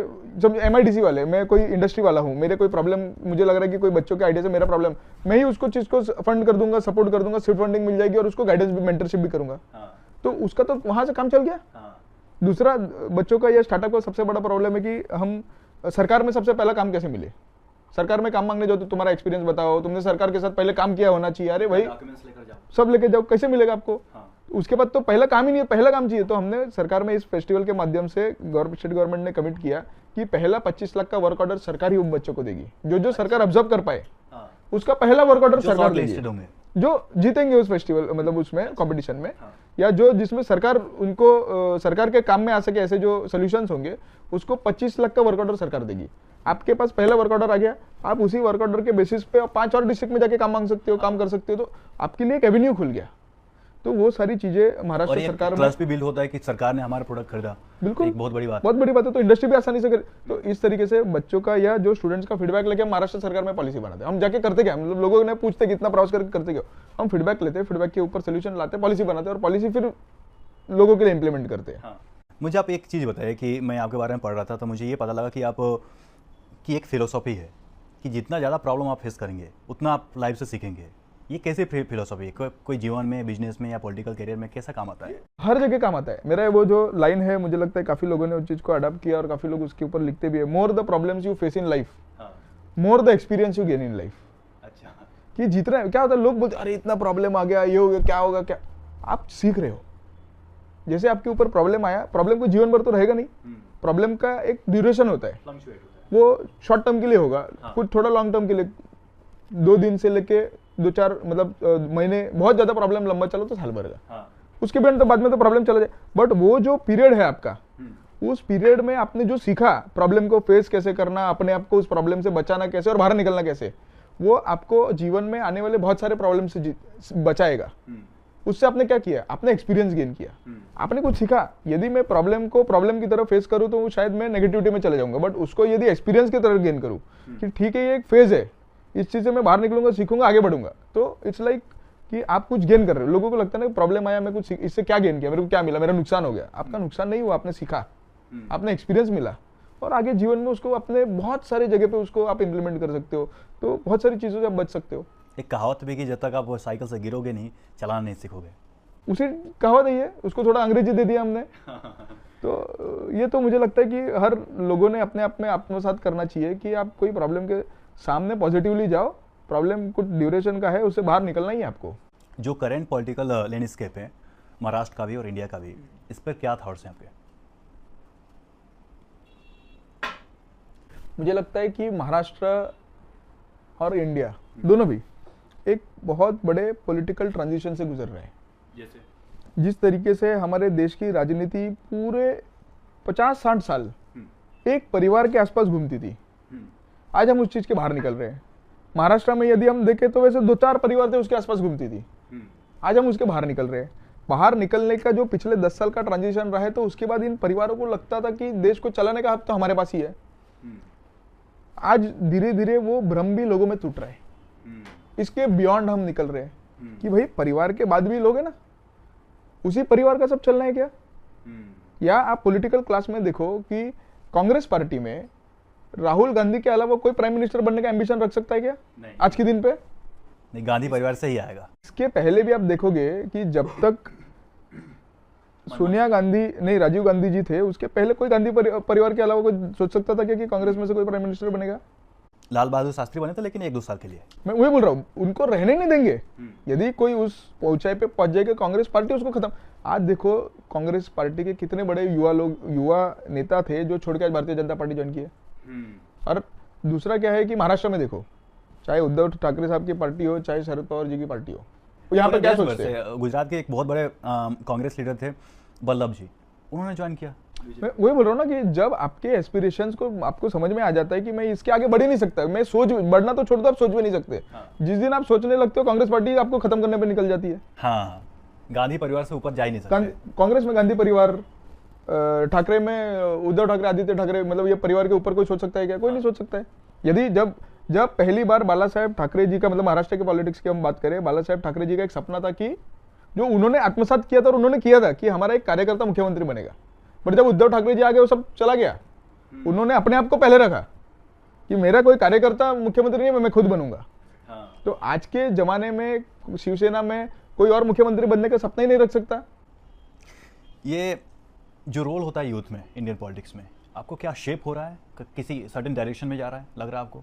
देखिए, मुझे लगता है कि जो हम ओल्ड पॉलिटिक्स और न्यू पॉलिटिक्स की बात करते हैं, तो इसमें युवाओं का अभी योगदान बहुत बड़ा है। मीडिया, सोशल मीडिया के माध्यम से आज लोग ज्यादा अवेयर हो चुके हैं। उनको ज्यादा डिटेल्स पता चल रही है, रोज क्या हो रहा है, किसका क्या बयान से क्या फायदा हो रहा है, क्या नुकसान हो रहा है, आज वो गेज कर पा रहा है। और मतलब मैं जब स्कूल कॉलेज में था, तब पॉलिटिक्स की कोई बात नहीं होती थी। मतलब हमारे प्राइम मिनिस्टर कब कहाँ गए, क्या गए, इसका कोई चर्चा ही नहीं होती थी। बट अब आज स्कूल कॉलेज में चले जाओ तो उसमें क्या चल रहा है उसके ऊपर बच्चे बात कर रहे हैं, एटलीस्ट एक डिस्कशन हो रहा है। और मुझे लगता है कि हेल्दी डेमोक्रेसी के लिए ये बहुत अच्छी बात है। जितने ज्यादा लोग इन्वॉल्व होंगे, आज हमारे पास, तो पहले के जमाने में तकरीबन 40% वोटिंग होती थी, आज हम तकरीबन 60 प्लस वोटिंग परसेंटेज पे पहुंच गए। तो डेमोक्रेसी का पार्टिसिपेशन बढ़ रहा है।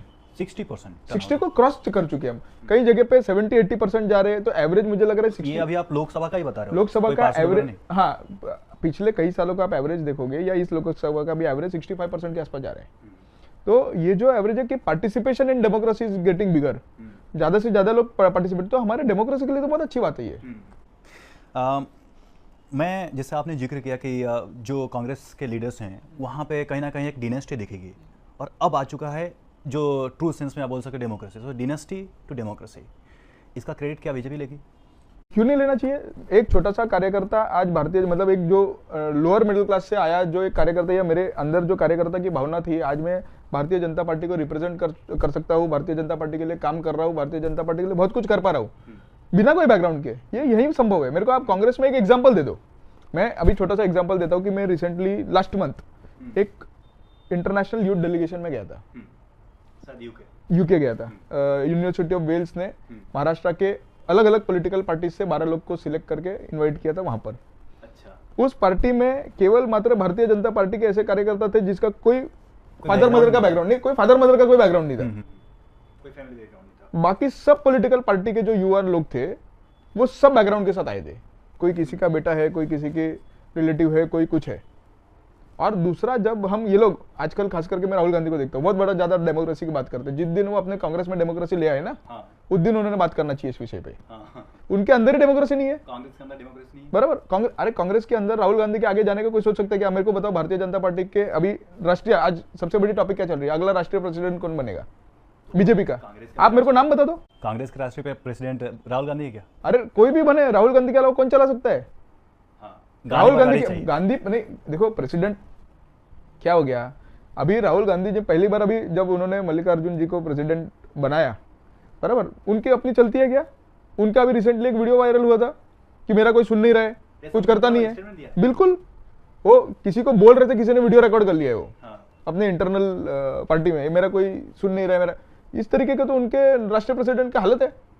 तो मैं वही बोल रहा हूँ कि राष्ट्रीय अच्छा मेरे को बताओ, उनका राष्ट्रीय प्रेसिडेंट आप राहुल गांधी और सोनिया गांधी या गांधी परिवार के अलावा कोई सिलेक्ट कर सकता है क्या? आप बीजेपी का इतिहास देख लो, आप बीजेपी का नेशनल इतिहास देख लो, कोई स्टेट का इतिहास देख लो, अगला प्रेसिडेंट कौन बनेगा आप मेरे को आज बता दो। आज हमारे यहाँ तो चर्चा चल रही है कि अभी शायद प्रेसिडेंट चेंज हो सकता है, हमें मालूम नहीं, परंतु उसमें अगला प्रेसिडेंट कौन बनेगा नाम है क्या किसी के पास? नहीं है, आप लोगों के पास भी नहीं है, किसी के पास नहीं है। तो पार्टी जब इस चीज पे डिसाइड करेगी तो पार्टी डिसाइड करेगी, और हमारे यहाँ कंप्लीट डेमोक्रेसी है उस चीज की। तो आप लोग मेरिट के बेस पे प्रेसिडेंट सेलेक्ट करते हैं, मेरिट के बेस पे ही? बिल्कुल, पार्टी इंटरनल पार्टी के अंदर अलग अलग टाइप के इलेक्शन होते हैं। हमारी national party national committee core committee बैठती है, इसके ऊपर डिस्कस करती है अलग अलग नामों के, और जो फाइनल होगा वो डिक्लेयर होगा। इसमें कोई भी ऐसा नहीं बोल सकता कि अगला प्रेसिडेंट यही बनेगा, मैं बनूंगा, कोई और बनेगा। ये तो इंटरनल पार्टी डेमोक्रेसी के तहत उनको चुना जाता है। गोल्स क्या आपके फ्यूचर के? अगर बिजनेस की बात करें, आप बिजनेसमैन भी है, पॉलिटिशियन भी है, यूथ पॉलिटिशियन है, क्या गोल्स है फ्यूचर में आपके? खैर आजकल तो क्योंकि एक्टिव पॉलिटिक्स मेरा ज़्यादा बढ़ गया है, लोगों के बीच में रहता हूँ, लोगों के विषय लेते रहता हूँ, तो थोड़ा अपना बिजनेस तो मेरा साइड में ही रह गया है। परंतु मैंने जब ये मेरे अर्ली करियर में मैंने नोटिस किया कि हमारी छोटी छोटी चीज़ें, छोटी छोटी जो हम फीडबैक लेके आते हैं सरकार में, हम कुछ चीज़ें इंप्लीमेंट करा सकते हैं और उसका बहुत बड़ा इम्पैक्ट है। लाखों करोड़ों को उनका फायदा होता है, तो लाखों करोड़ों लोगों को उसका फायदा होता है। तो मुझे लगता है कि मेरा गोल ही ये बन चुका है कि क्योंकि मैं मुंबई महाराष्ट्र में रहता हूँ, मुंबई की अपनी बहुत सारी समस्या है, महाराष्ट्र की अपनी बहुत सारी समस्या है, और यदि देश को 5 ट्रिलियन इकोनॉमी बनना है तो मुंबई और महाराष्ट्र के बिना नहीं बन सकता। तो मुंबई और महाराष्ट्र को फास्ट पेस्ट पेडल पे कैसे रखा जाए, इसके ऊपर पॉलिसी मेकिंग पे कैसे काम किया जाए, इसके ऊपर युवाओं के लिए हमने क्या काम कर सकते हैं, ये सारे विषयों को लेके आगे बढ़ना ही मेरा प्रायोरिटी है। आप एक यूथ लीडर हैं, यूथ भी हैं, बहुत ज़्यादा करियर आपका बचा है, कहीं भी सपना नहीं है चीफ मिनिस्टर बनने का? हम देखिए, हम कोई सपना लेके, मतलब मैंने जब चालू किया था तो मेरे जीवन में मेरे को पता भी नहीं था पॉलिटिक्स क्या है। पहली बार मोदी जी से मिला तो इंस्पायर हुए, हम काम करते वॉलंटियर बने, वॉलंटियर से फिर पार्टी ने कहीं रोल दिया, जो रोल दिया उस रोल में हम काम करने चले। फिर मैं रोल के बाद देवेंद्र फडणवीस जी के साथ जुड़ा एज ए वॉलंटियर। मेरे जीवन की हर जगह शुरुआत एज ए वॉलंटियर है। बाद में उन्होंने कोई जिम्मेदारी दी, वो जिम्मेदारी निभाते गए। जो जिम्मेदारी आज मिल रही है, और हम कोई एस्पिरेशन के साथ काम नहीं कर रहे। हमें लगता है कि जितना ज्यादा जिम्मेदारी हम ले सके पार्टी हमको देगी, हम उस पर डिलीवर करेंगे। कल क्या होगा किसने देखा? कल मैं फिर वॉलंटियर, मेरे को वॉलंटियर बन के काम करूंगा, क्या दिक्कत है? लेकिन पार्टी के लिए आप काम करते रहेंगे। 10 साल 15 साल पहले ऐसा होता था कि हम लोग एक सेंटेंस सुनते थे, एक नारा सुनते थे, पॉलिटिक्स इज डर्टी गेम। लेकिन आज कहीं ना कहीं बहुत सारे यूथ जो पॉलिटिक्स में करियर बनाना चाहते हैं, बिल्डअप करना चाहते हैं, क्या एडवाइस है आपका उनके लिए? मेरा सबसे ज़्यादा यूथ को ये एडवाइस है कि आप पॉलिटिकल डिस्कोर्स में आइए, पॉलिटिकल पार्टी से जुड़िए और आप अपना शुरुआत करिए। बहुत ज़्यादा देखो क्या होता है, हमें बुरा कहाँ लगता है या डर्टी गेम कब बनता है? जब हम किसी विषय को एक्सपेक्टेशन लेके आते हैं कि हमें कुछ पाना है, हम यहाँ आए थे हमें कुछ देना है। ये जो भावना की डिफरेंस है, यही सारा डर्टी और अच्छे के बीच में ये डिफरेंस है। बहुत सारे लोग पाने के लिए आते हैं, हम यहाँ कुछ देने के लिए आए हैं। तो मैं लोगों को बोलूंगा कि जब भी आप पॉलिटिक्स ज्वाइन करो या सोशल वर्क में कहीं पे भी ज्वाइन करो, यदि आपकी भावना देने की होगी तो आप कभी डिसअपॉइंट नहीं होंगे। थोड़ा सा मैं बैक फिर से जाऊंगा 2014 में। उसके पहले लोग जो यूथ हैं पॉलिटिक्स से डिसकनेक्टेड थे, लेकिन अचानक एक 60 साल का लीडर आता है नरेंद्र मोदी, और बहुत सारे यूथ उनसे कनेक्ट हो जाते हैं। वो क्या रहता है? क्योंकि आमतौर पर यूथ से कनेक्ट होता है, लेकिन वो 60 साल के थे, इसके बावजूद भी लोग कनेक्ट होने लग गए थे। देखिए, उनकी बहुत अच्छी जो बात थी कि वो युवाओं को समझते थे, वो टेक्नोलॉजी को समझते थे और युवाओं को युवा की तरह ट्रीट करके बात करते थे। युवाओं के प्रॉब्लम पे यदि आप बात करोगे, उनके सोल्यूशन पे बात करोगे तो क्यों नहीं जुड़ेंगे?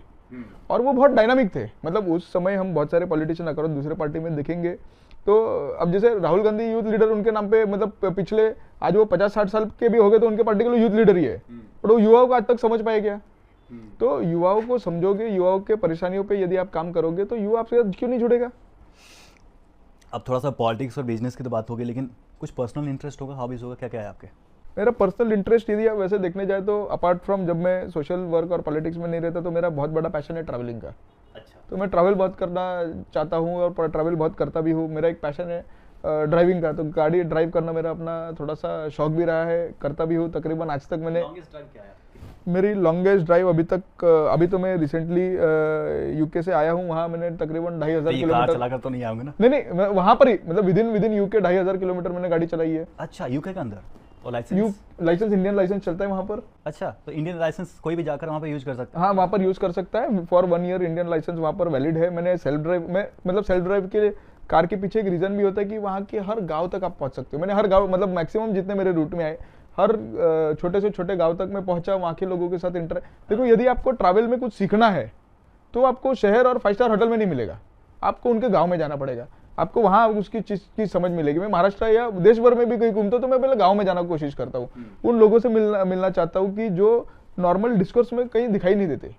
तो वहाँ पर भी मैं गया, 2500 किलोमीटर गाड़ी चलाई, कई प्रकार के, मतलब मैं वहाँ के 5 नेशन जिसको कहते हैं, नॉर्दर्न आयरलैंड, स्कॉटलैंड, वेल्स, सारी चीजें घूमा मैं बाय रोड। और कई जगह पे तो मैं एकदम ही रिमोटेस्ट प्लेसेस पे रुका और उन लोगों से इंटरेक्शन किया। तो ये मेरे लाइफ का एक मेरा हॉबी है, जो मैं कोशिश करता हूँ कि जब भी मेरे को थोड़ा बहुत समय मिल जाए तो मैं ये चीज हमेशा करना चाहूँगा। आपके कंधों पर बहुत ज़्यादा बोझ है, भार है, आप बीजेपी रहते हैं, बिजनेसमैन हैं, पॉलिटिशियन है। मैं आपसे जानना चाहता हूँ, मोटिवेट कैसे रहते हैं, फोकस कैसे रहते हैं? मैंने मेरे लाइफ में बहुत ज़्यादा पहले सीख लिया था कि किसी भी चीज़ का मैं टेंशन नहीं लेता।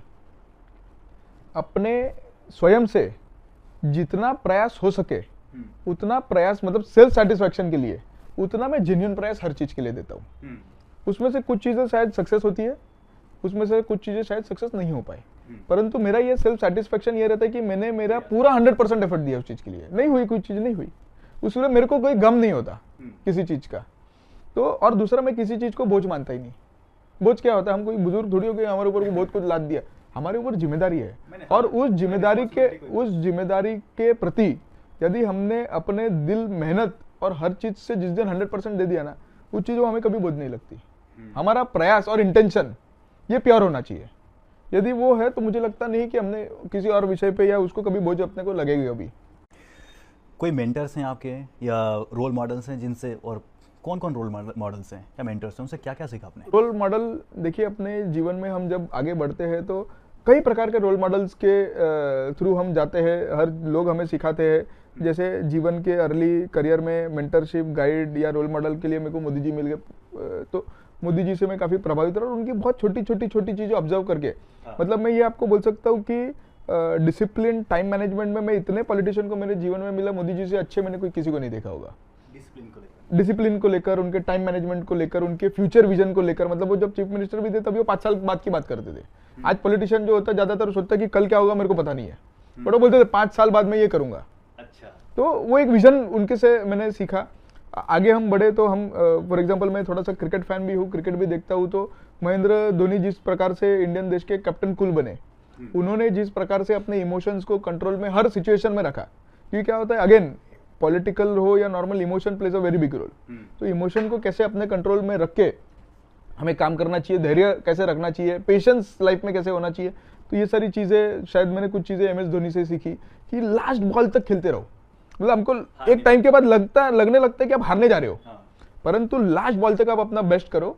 तो मुझे लगता है कि उस हिसाब से आप उस चीज को भी अचीव कर पाओगे कि you keep fighting till the last. ठीक है, आप लास्ट में शायद हो सकता है हार जाओ, बट हार जीत तो ये है कि आप लास्ट बॉल तक हारना नहीं है, गिरना नहीं। लास्ट बॉल तक आप देखो, इंटरनल यदि आपने पहले हार मान ली तो आप हार जाओगे, बट आप लड़ते रहोगे तो शायद अपॉर्चुनिटी आ जाए 6 मारने का। तो वो चीज शायद मैंने उनसे सीखी।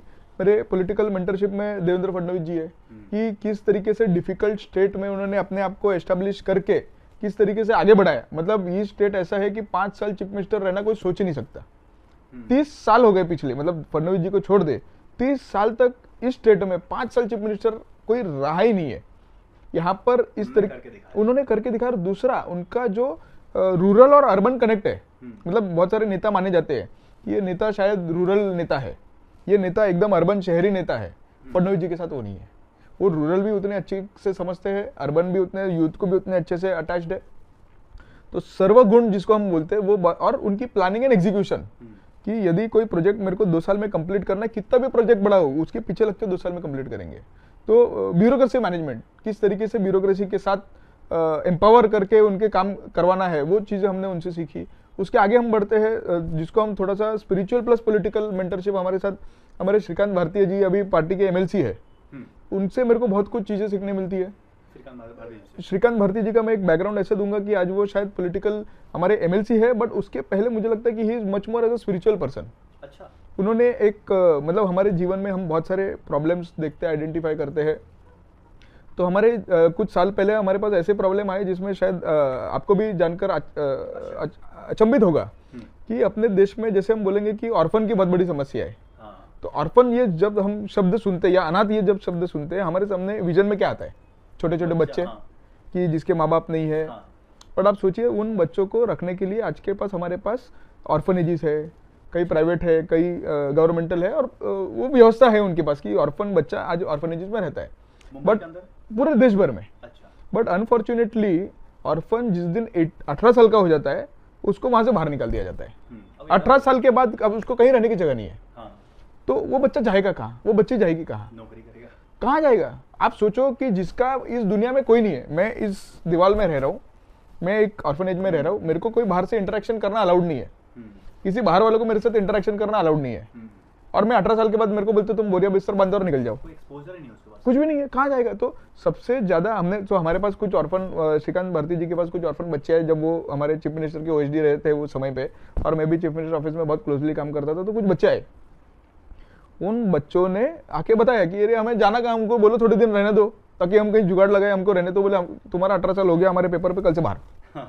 तो उस विषय को हमने आइडेंटिफाई किया। हमने तर्पण, श्रीकांत भारती जी ने तर्पण फाउंडेशन करके फाउंडेशन चालू किया, और ये foundation only and only orphan after 18 के ऊपर काम करता है कि जितने महाराष्ट्र में से आज जितने बच्चे बाहर आते हैं वो सारे 100% बच्चों को तर्पण फाउंडेशन अडॉप्ट करता है। बाहर भी गलत होगा, भगाया जाता है नहीं, आप देखो मतलब महिलाओं के साथ, खासकर 18 साल की बच्चियों के साथ शोषण होना, बच्चों के साथ शोषण होना, ये बहुत कॉमन था। मैक्सिमम टाइम पे सर बच्चे रेलवे स्टेशन पे सोते हुए इधर उधर दिखते थे क्योंकि कोई जगह ही नहीं उनके पास जाने की। तो ये सारी चीजें ये फाउंडेशन ने आइडेंटिफाई की। फाउंडेशन ने इन बच्चों को अडॉप्ट करना चालू किया, गवर्नमेंट के साथ एमओयू किया कि जितने भी बच्चे हर साल बाहर आएंगे उसको आप हमारे साथ अटैच कर दो, हम उनका रहना, खाना, एजुकेशन, मेंटरशिप, काउंसिलिंग, सारी चीजें ये ऑर्गेनाइजेशन करती है। इसके साथ बहुत सारे प्रॉब्लम्स भी सॉल्व होते हैं, जैसे जो बच्चे सड़क पे बैठते हैं वो ड्रग वगैरह लेने लग जाते हैं, क्राइम करते हैं बाद में जाकर, ऑप्शन ही नहीं उनके पास। आप सोचो कि जिसके पास ना पैसा है, मतलब आज तो हमारे पास फिर भी आधार कार्ड और ये चीज हो गई, स्टार्टिंग में तो बच्चों के पास जिसका आधार कार्ड नहीं वो बच्चे की आइडेंटिटी नहीं दुनिया में। यदि वो कहीं नौकरी भी मांगने जाएगा तो बोलेगा तुम्हारा राशन कार्ड बताओ या तुम्हारा कोई डॉक्यूमेंट बताओ, गिरवी रखो, तभी तो उनको होटल या कहीं टेम्पररी जॉब मिलेगी। जिसके पास आइडेंटिटी ही नहीं है वो कहाँ जाएगा? कोई विकल्प नहीं। तो उनको अपने, और बहुत सारी समस्याएं इसमें, सोशल समस्याएं होती हैं इन बच्चों के साथ।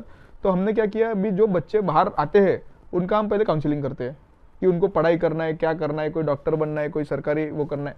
तो वो काउंसलिंग करने के बाद उसको जो स्कूल में जिस कॉलेज में एडमिशन लेना है उसकी फीस भी हम भरते हैं, मतलब फाउंडेशन भरती है। आप लोग भी भरते हैं? फाउंडेशन भरती है उसकी स्कूल फीस, मतलब वो कॉलेज की फीस हो, चाहे उसका कहीं रहने का हो, मतलब हॉस्टल हो, उसको जहाँ रहना है। और टोटल कितने बच्चे अभी हमारे पास तकरीबन 1400 स्टूडेंट्स है 1400 पूरे महाराष्ट्र भर में। और सभी का फीस भी आप लोग सभी का फीस से लेके रहना, खाना पीना, और उनको स्टाइपेंड, उनको मोबाइल, उनको लैपटॉप, वो सारी चीजें फाउंडेशन टेक केयर करती है। तो अब फाउंडेशन तो फाउंडेशन है, ये कब तक कर पाएगी? आज हम सब एक्टिव है, हम सब कर रहे। तो इसके साथ अब हम गवर्नमेंट के साथ भी पॉलिसी मेकिंग पे आ गए कि इन बच्चों को सरकार ने भी कुछ मदद करनी चाहिए। तो अभी हमारे क्योंकि हमारे पास देवेंद्र फडणवीस जी जैसे लीडर थे जिनके सामने हमने ये विषय रखा तो उन्होंने बहुत गंभीरता से लिया।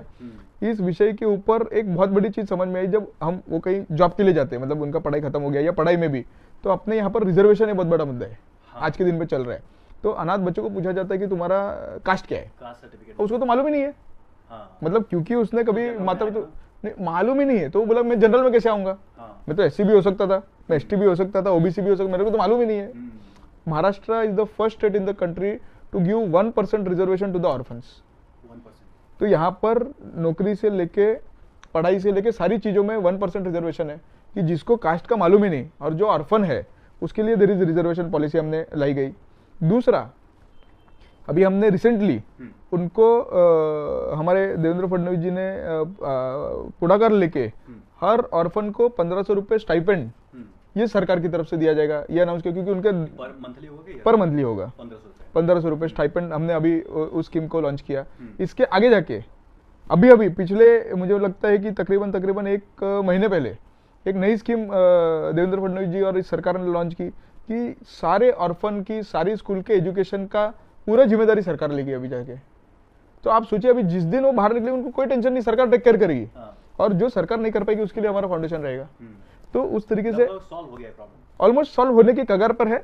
इसके आगे जाके अब बच्चे हैं, बच्चियां हैं, वो आगे जाके जब अपने लाइफ में सक्सेसफुल, मतलब हमने हमारे इस ऑर्गेनाइजेशन में आए हुए बच्चे कोई डॉक्टर बने हैं, कोई इंजीनियर बने हैं, कोई डीएफओ बने हैं, कोई मतलब गवर्नमेंट ऑफिसर्स बने, कई पुलिस अधिकारी बने, कई कमांडोज बने। मतलब हमने रिजर्वेशन के थ्रू हमारे साथ जुड़े होने के, मतलब ऑर्गेनाइजेशन ने मेंटरशिप के थ्रू उनको जो हमने मदद कर पाए हम, उसके सारे के थ्रू अलग अलग लाइफ में अपने सक्सेसफुल बन रहे हैं। और इसके भी आगे जाकर मुझे लगता है कि जिस तरीके से ये बच्चे सक्सेसफुल हो रहे हैं ना, ये और बच्चों को वो वापस आते हैं सक्सेसफुल होने के बाद, और हम इन वापस आते हैं कि हम और जो बच्चे उनके लिए भी मदद करना चाहते हैं। यही बच्चे भी मेंटरशिप भी कर रहे हैं। अच्छा। जो नए बच्चे जुड़ रहे, जो 18 साल के आ रहे हैं, उनको मेंटरशिप भी यही कर रहे हैं। नहीं, फाइनेंशियल कंट्रीब्यूशन हम नहीं उनको बोझ देते, बट एटलीस्ट मेंटरशिप करेगी क्या करना चाहिए, कोई समस्या है। और इसके आगे जाके हम बच्चों की शादी भी करवाते हैं। अच्छा। और बच्चों की शादी आप देखोगे, मैं तो आपको किसी दिन निमंत्रित भी करूंगा अगली शादी। अभी लास्ट वीक में पनवेल में हमारे कुछ बच्चों की शादी की, ऑर्फन थे। उन बच्चों की मतलब लड़की होगी तो कन्यादान भी हमारे श्रीकांत भारतीय जी और उनकी फैमिली करेगी, या लड़के भी होंगे तो उसमें भी हम एज अ फैमिली ही, मतलब उनके माता पिता की तरह ही या हमारा परिवार ही जाता है। और वो मतलब अपन सोचते हैं ना कि किसी की शादी कराना है तो कैसे अपन कहीं समूह में कहीं कोने में करा दिए, उस तरीके से नहीं, पूरी 5 स्टार शादी करते हैं हम, जैसे अपने बच्चों की। उनको फीलिंग नहीं आती कि मेरे कहीं माँ बाप नहीं है, कहीं पे भी नहीं। और मैं आपको बताता हूँ कि हमने कुछ शादियाँ, मतलब जो मुझे लगता है कि हमने तो एक शादी ऐसी भी की थी जो मुंबई में, क्योंकि उनके दोनों फैमिली मुंबई में थे, मतलब दोनों लड़के लड़की मुंबई में थे। तो उनकी हमने वन ऑफ द बहुत बड़ा यहाँ पर जिसको हम रेडियो क्लब कहते हैं, जो क्लब बड़े क्लब होते हैं, एक आधे रेडियो क्लब में हमने एक शादी की। अच्छा। हमारा कहना है कि हम वो बच्चों को कहीं फीलिंग नहीं आने देते, हम सब उनके परिवार है और वो हमारे परिवार है। तो अलग अलग मेंटरशिप इस तरीके से मेरे को मिले मेरे लाइफ में, और इन्हीं लोगों से सीख के मैं आगे बढ़ता हूँ। देवांग जी, आपने अपने मेंटर्स के बारे में बताया, जो उनका कंट्रीब्यूशन है सोसाइटी में, उसके बारे में आपने जिक्र किया, लेकिन एक अच्छा काम आप भी कर रहे हैं, पता है क्या? आपने एक एप्लीकेशन बनाया है, आपले सरकार ऐसा कुछ करके एक एप्लीकेशन है, मैं अध्ययन कर रहा था। उसमें ऐसा है कि अगर कहीं लोगों को लगता है कि वो उनके पास समस्या है, खासतौर पर सरकार को लेकर, तो डायरेक्टली घर बैठे कंप्लेन कर सकते हैं और घर बैठे समाधान भी दिया जा रहा है। एक कहीं ना कहीं सोसाइटी में बहुत बड़ा कंट्रीब्यूशन है। क्या है, थोड़ा सा डिटेल में बताएंगे आप? नहीं, इसमें जब भी हम 2014 में नए सरकार में आए, तब हमारे डिस्कशन के दौरान या हमने एक चीज़ नोटिस की कि मंत्रालय के अंदर बहुत सारे लोग आते हैं। मतलब खासकर देवेंद्र फडणवीस जी चीफ मिनिस्टर बन गए तो उन्होंने हमको सबको एक डायरेक्शन दिया था कि ज़्यादा से ज़्यादा लोगों के सहूलियत के लिए सरकार ही है, ये लोगों की सरकार है, लोगों के लिए हमें काम करना है। तो हमने देखा कि बहुत ज़्यादा लोग मंत्रालय आ रहे, मतलब पूरे वीक के अंदर कई हज़ारों लोग आ रहे मंत्रालय। और हमने जब ये माहिती ली कि लोग सरकार मंत्रालय के पास क्यों आ रहे, क्योंकि मंत्रालय ऐसी जगह होती है जहाँ पर सिर्फ पॉलिसी मेकिंग होती है, वहां से इंडिविजुअल बेनिफिट किसी को कुछ नहीं मिलता। मतलब यदि मुझे कुछ मतलब कोई स्कीम चाहिए तो मंत्रालय से नहीं मिलती, किसी व्यक्ति को समझो कोई किसान को कुछ चाहिए कि किसान को कोई, तो वो सारी चीजें जो होती है वो डिस्ट्रिक्ट के माध्यम से होती है, या डिस्ट्रिक्ट कलेक्ट्रेट बोलिए, म्युनिसिपल कॉर्पोरेशन बोलिए, जिला परिषद बोलिए, ग्राम पंचायत, ये अलग अलग माध्यमों से उन तक सरकारी सहूलत पहुंचती है। तो इतने ज्यादा संख्या में लोगों का मंत्रालय में आने का कारण क्या? क्योंकि मंत्रालय तक आना हो तो गांव, गरीब लोगों को गांव से लेके मंत्रालय का प्रवास बहुत कठिन प्रवास होता है। आप देखिए कि कोई एक व्यक्ति, मतलब चाहे वो महिला हो, व्यक्ति हो, वो गांव में रात भर से निकलता है, ट्रेन बस पकड़ता है, स्टेशन तक आता है, रात भर पैसे हो नहीं हो ट्रेन में किसी तरह टिकट लेके प्रवास करके मुंबई तक आता है, फिर मुंबई में मंत्रालय पहुंचता है, पास निकलता है मंत्रालय। तो ये कठिन प्रवास है। और फिर मंत्रालय में होता क्या है, व्यक्ति आता है मंत्रालय में, किसी ना मंत्री को मिलेंगे, मुख्यमंत्री को मिलेंगे, किसी सचिव को मिलेंगे, बोलेंगे हमारी ये समस्या वहां सॉल्व नहीं हो रही है। फिर यहाँ से या तो वो पत्र देता है, उस पर पत्र लिखा जाता है, फिर वहां पत्र भेजा जाता है, या तो कोई मंत्री उनके ओएसडी वहीं डिस्ट्रिक्ट कलेक्ट्रेट या नीचे ही फोन करके बोलेंगे कि इनकी समस्या का हल करो, और फिर उसको वहीं जाना पड़ता है। फिर वो अगले दिन यहाँ से निकलता है, पूरा प्रवास करता है, फिर वहां के ऑफिस में जाता है, थक जाता है। नहीं, थकना तो एक चीज होती है, पर मुझे लगता है कि आप सोचिए कि किसी गरीब इंसान को आप यदि ये प्रताड़ना हो गई उनकी कि उनकी छोटी सी समस्या है बट उनको इतना बड़ा चक्कर काटना पड़ रहा है, ये नहीं होने के लिए तत्कालीन मुख्यमंत्री देवेंद्र जी ने ये बोला कि हमने इसका ऑनलाइन माध्यम बनाना है। और ऑनलाइन माध्यम मतलब ये आपले सरकार पोर्टल हुआ कि किसी भी इंसान को। लेकिन एक बड़ा सवाल ये है कि डिजिटल लिटरेसी कितनी है, कितने लोग डिजिटल को समझते हैं? तो हम जब बात करते हैं कि लिटरेसी की हम बात करते हैं तो डिजिटल लिटरेसी की बात करते हैं तो डिजिटल लिटरेसी में आपने देखा होगा कि गांव में अलग अलग टाइप के सीएससी सेंटर्स होते हैं, मतलब जहां पर व्यक्ति को यदि सरकार से कुछ चाहिए, चाहे कोई प्रमाण पत्र चाहिए, चाहे कोई सर्टिफिकेट चाहिए, वो सारी चीजें सीएससी सेंटर में अवेलेबल है, 20 रुपए दे दिया वो बना अवेलेबल है। उसी तरीके से आपले सरकार को हमने सीएससी सेंटर पे लगा दिया कि आपको तकरार करनी है आप वहां चले जाओ, कंप्लेन करनी है ना आप सीएससी सेंटर चले जाओ, सीएससी वाला बंदा आपका मोबाइल नंबर पे आपकी कंप्लेन लॉन्च कर देगा। आपका कंप्लेन हो गया, वही वो तहसीलदार कलेक्टर या जो अधिकारी के पास जाना है उसके पास चली गई, उसके बाद आपको आपके मोबाइल में एसएमएस द्वारा, ऐप द्वारा जो आप इस्तेमाल करते हो उसके द्वारा आपको उसकी सारी डिटेल आएगी कि आपके उसके कंप्लेन पे हुआ क्या, कोई अधिकारी के पास फॉरवर्ड हो गई, किसने समस्या हल कर दी, सारी चीजें आपको ऑनलाइन पता चलती है। इसके अलावा आप समझो वहां पर भी नहीं जा पा रहे हो, आप फोन कर सकते हो, फोन करना तो आ रहा है लोगों को, तो आप हमारे हेल्पलाइन पे फोन करिए। उस हेल्पलाइन को हमने चीफ मिनिस्टर हेल्पलाइन ही घोषित कर दिया। नंबर चीफ मिनिस्टर हेल्पलाइन में नंबर आपको दे दूंगा, चीफ मिनिस्टर हेल्पलाइन आप फोन करिए, उसके ऊपर आप बताइए कि हमारी ये कंप्लेन है, वो कंप्लेन वहां पर दर्ज करके आपले सरकार आप ही के मोबाइल नंबर से दर्ज करके आपको दे दी जाएगी। तो आपके मोबाइल पे उसका एसएमएस आगे का, मतलब आपको कहीं सरकारी कार्यालय में जाने की जरूरत नहीं, आप उस कंप्लेन के साथ क्या हो रहा है वो आपके मोबाइल पे आ जाती है संदेश के थ्रू, और आपको कहीं जाने की जरूरत नहीं है। और इसको चीफ मिनिस्टर और अभी chief minister, deputy chief minister या जिसको हम मुख्य सचिव बोलते हैं, चीफ सेक्रेटरी, ये सबके ऑफिस से इसको मॉनिटर होता है। अच्छा, पूरे स्टेट में क्या चल रहा है, कौन से जिले या कौन से रीजन से ज्यादा किस टाइप की तकरार, इसका डेटा एनालिटिक्स करते हैं हम, मतलब डिसीजन मेकिंग के लिए भी इसका डेटा एनालिटिक्स किया जाता है। अच्छा। आप सोचिए पूरे महाराष्ट्र में जितनी भी कंप्लेन है, जितनी उस पोर्टल के माध्यम से आती है, उसको हम एनालिसिस करते हैं कि कौन से टाइप की कंप्लेन ज्यादा आ रही है, कौन से टाइप की कंप्लेन कौन से रीजन से ज्यादा आ रही है, कौन से रीजन से आ रही है। हर रीजन के अपने अलग अलग प्रॉब्लम हो सकते हैं। तो जब डिसीजन मेकिंग या कुछ पॉलिसी मेकिंग होती है, जब ये डेटा देखा जाता है तो इसके थ्रू भी हम कुछ बेटर कर पाते हैं कि इस रीजन में ये प्रॉब्लम ज्यादा है तो हमने समस्या करनी चाहिए या इस चीज का समाधान करना चाहिए, समाधान के रास्ते निकालने चाहिए। तो डेटा एनालिटिक्स एग्जांपल के एक सर्टेन पार्ट ऑफ आपकी state, certain part of Maharashtra से कहीं पानी की शिकायतें आ रही है आपके पास कि पानी नहीं है, तो आपको समझ में आ रहा है ना यहाँ पर, मतलब पहले क्या होता था कि जब तक कोई आंदोलन नहीं हो जाए, कोई 50 हो कंप्लेन हमारे पास। और मैं एक अच्छा एग्जांपल दे देता हूँ, जब हमने ये पोर्टल लॉन्च किया, उस पोर्टल के पीछे हमने सब डेटा एनालिटिक्स इंजन लगाया, तो हमको बीच में मतलब 2015 साल 14-15 के आसपास जब लॉन्च होने के तुरंत कुछ दिनों बाद हमको समझ में आई कि अचानक से बहुत ज्यादा एक स्कॉलरशिप रिलेटेड कंप्लेन आने लगी। अच्छा, कि किसी स्कॉलरशिप का मतलब होता है ना कि सरकार ने स्कॉलरशिप अनाउंस कर दी, मतलब पिछली सरकार ने अनाउंस की थी, और बाद में उस स्कॉलरशिप में अनाउंस होने के बाद कोई फंड नहीं गया था। अच्छा, फंड का आवंटन नहीं होता, आवंटन नहीं होने से वो स्कॉलरशिप के जो पैसे कॉलेज को देने जाते हैं वो कॉलेज को हस्तांतरित नहीं होते, साल 2 साल से गए नहीं थे, तो कॉलेज ने 1-2 साल तो बच्चों को एडजस्ट कर लिया, बट बाद में उनको बोल दिया था कि अब आगे एडमिशन नहीं दे सकते हम, क्योंकि आपके पिछले पैसे नहीं आए अभी तक। तो कुछ बच्चों ने अलग अलग जिलों से अचानक से मतलब कंप्लेन किया, क्योंकि वो जुलाई अगस्त का ही पीरियड था एडमिशन टाइम का, तो उन्होंने कंप्लेन करना चालू किया अपने सरकार में। तो हमने जब वो एनालिटिक्स के माध्यम से अचानक स्पाइक देखा कि एक ही प्रकार की कंप्लेन बहुत ज्यादा आ रही है महाराष्ट्र भर से, तो हमने देखा क्या है, सचिव को उसको हस्तांतरित किया, सचिव ने उसके ऊपर डिटेल निकाली, तो बोला कि पिछले साल में इसका आवंटन ही नहीं हुआ है, इसकी वजह से कॉलेज को पैसे नहीं गए और शायद इसीलिए ये समस्या आ रही है। तत्कालीन मुख्यमंत्री देवेंद्र फडणवीस जी ने तुरंत उस पर डिसीजन लिया, निर्णय लिया, सचिव को बोला कि इसके ऊपर हम कुछ दिनों में समस्या हल करेंगे, फंड का आवंटन करेंगे, आप कॉलेजेस को बताइए कि इसके ऊपर निश्चिंत रहे। तो उस तरीके का निरोप नीचे गया। अब साधारण तौर पे क्या होता था, फंड गया और कॉलेज को एश्योरेंस गया तुरंत, और कुछ 15-20 दिन में वो फंड भी हस्तांतरित हुआ।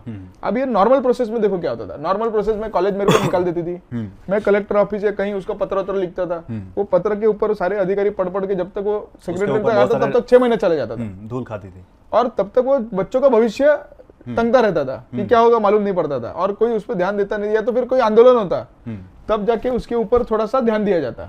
बट आप सोचिए कि बच्चों ने सब जगह से कंप्लेन करना चालू किया, 1 वीक के अंदर problem at the highest level identify हुआ, उसके ऊपर एक्शन हुआ, और 15-20 दिन में प्रॉब्लम के सोल्यूशन पे आ गए हम।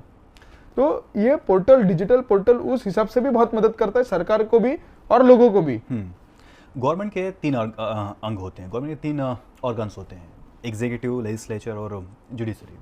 खासतौर पे आप लोगों का फोकस जो एग्जीक्यूटिव है, जो ऑफिसर्स बैठे हैं वो काम नहीं कर रहे हैं, उनको रिस्पॉन्सिबल बनाना, उनको उनका जो अकाउंटेबिलिटी है वो सामने लाना, ये है। नहीं, ये पोर्टल के माध्यम से सारे एग्जीक्यूटिव्स के अकाउंटेबिलिटी आ जाती है। फॉर एग्जांपल, जिस अधिकारी के पास मैक्सिमम कंप्लेंट जाके पेंडिंग है वो सॉल्व ही नहीं हो रही, तो हमको यहाँ पे से समझ में आता है कि कौन से अधिकारी सॉल्व नहीं कर रहे, दूसरा, इसके ऊपर अधिकारी की अकाउंटेबिलिटी। समझो उन्होंने किसी प्रकार से उठा के कुछ सॉल्व कर दिया और बट सोल्यूशन नहीं दिया और बस दिखा दिया कि सॉल्व कर दिया, कागज पे दिख रहा बस, कागज पे या रिप्लाई में दिख रहा है कि सॉल्व कर दिया, तो लोग उसको दो चीजें, एक तो लोग उसको स्टार रेटिंग देते हैं कि जैसे हम आज कोई डिलीवरी देने आए तो हम बोलते हैं ना कि 5 स्टार रेटिंग देना, कोई उबर में फीडबैक देना, उस हिसाब से वो जो व्यक्ति सिटीजन है उस ऑफिसर को स्टार रेटिंग देता है।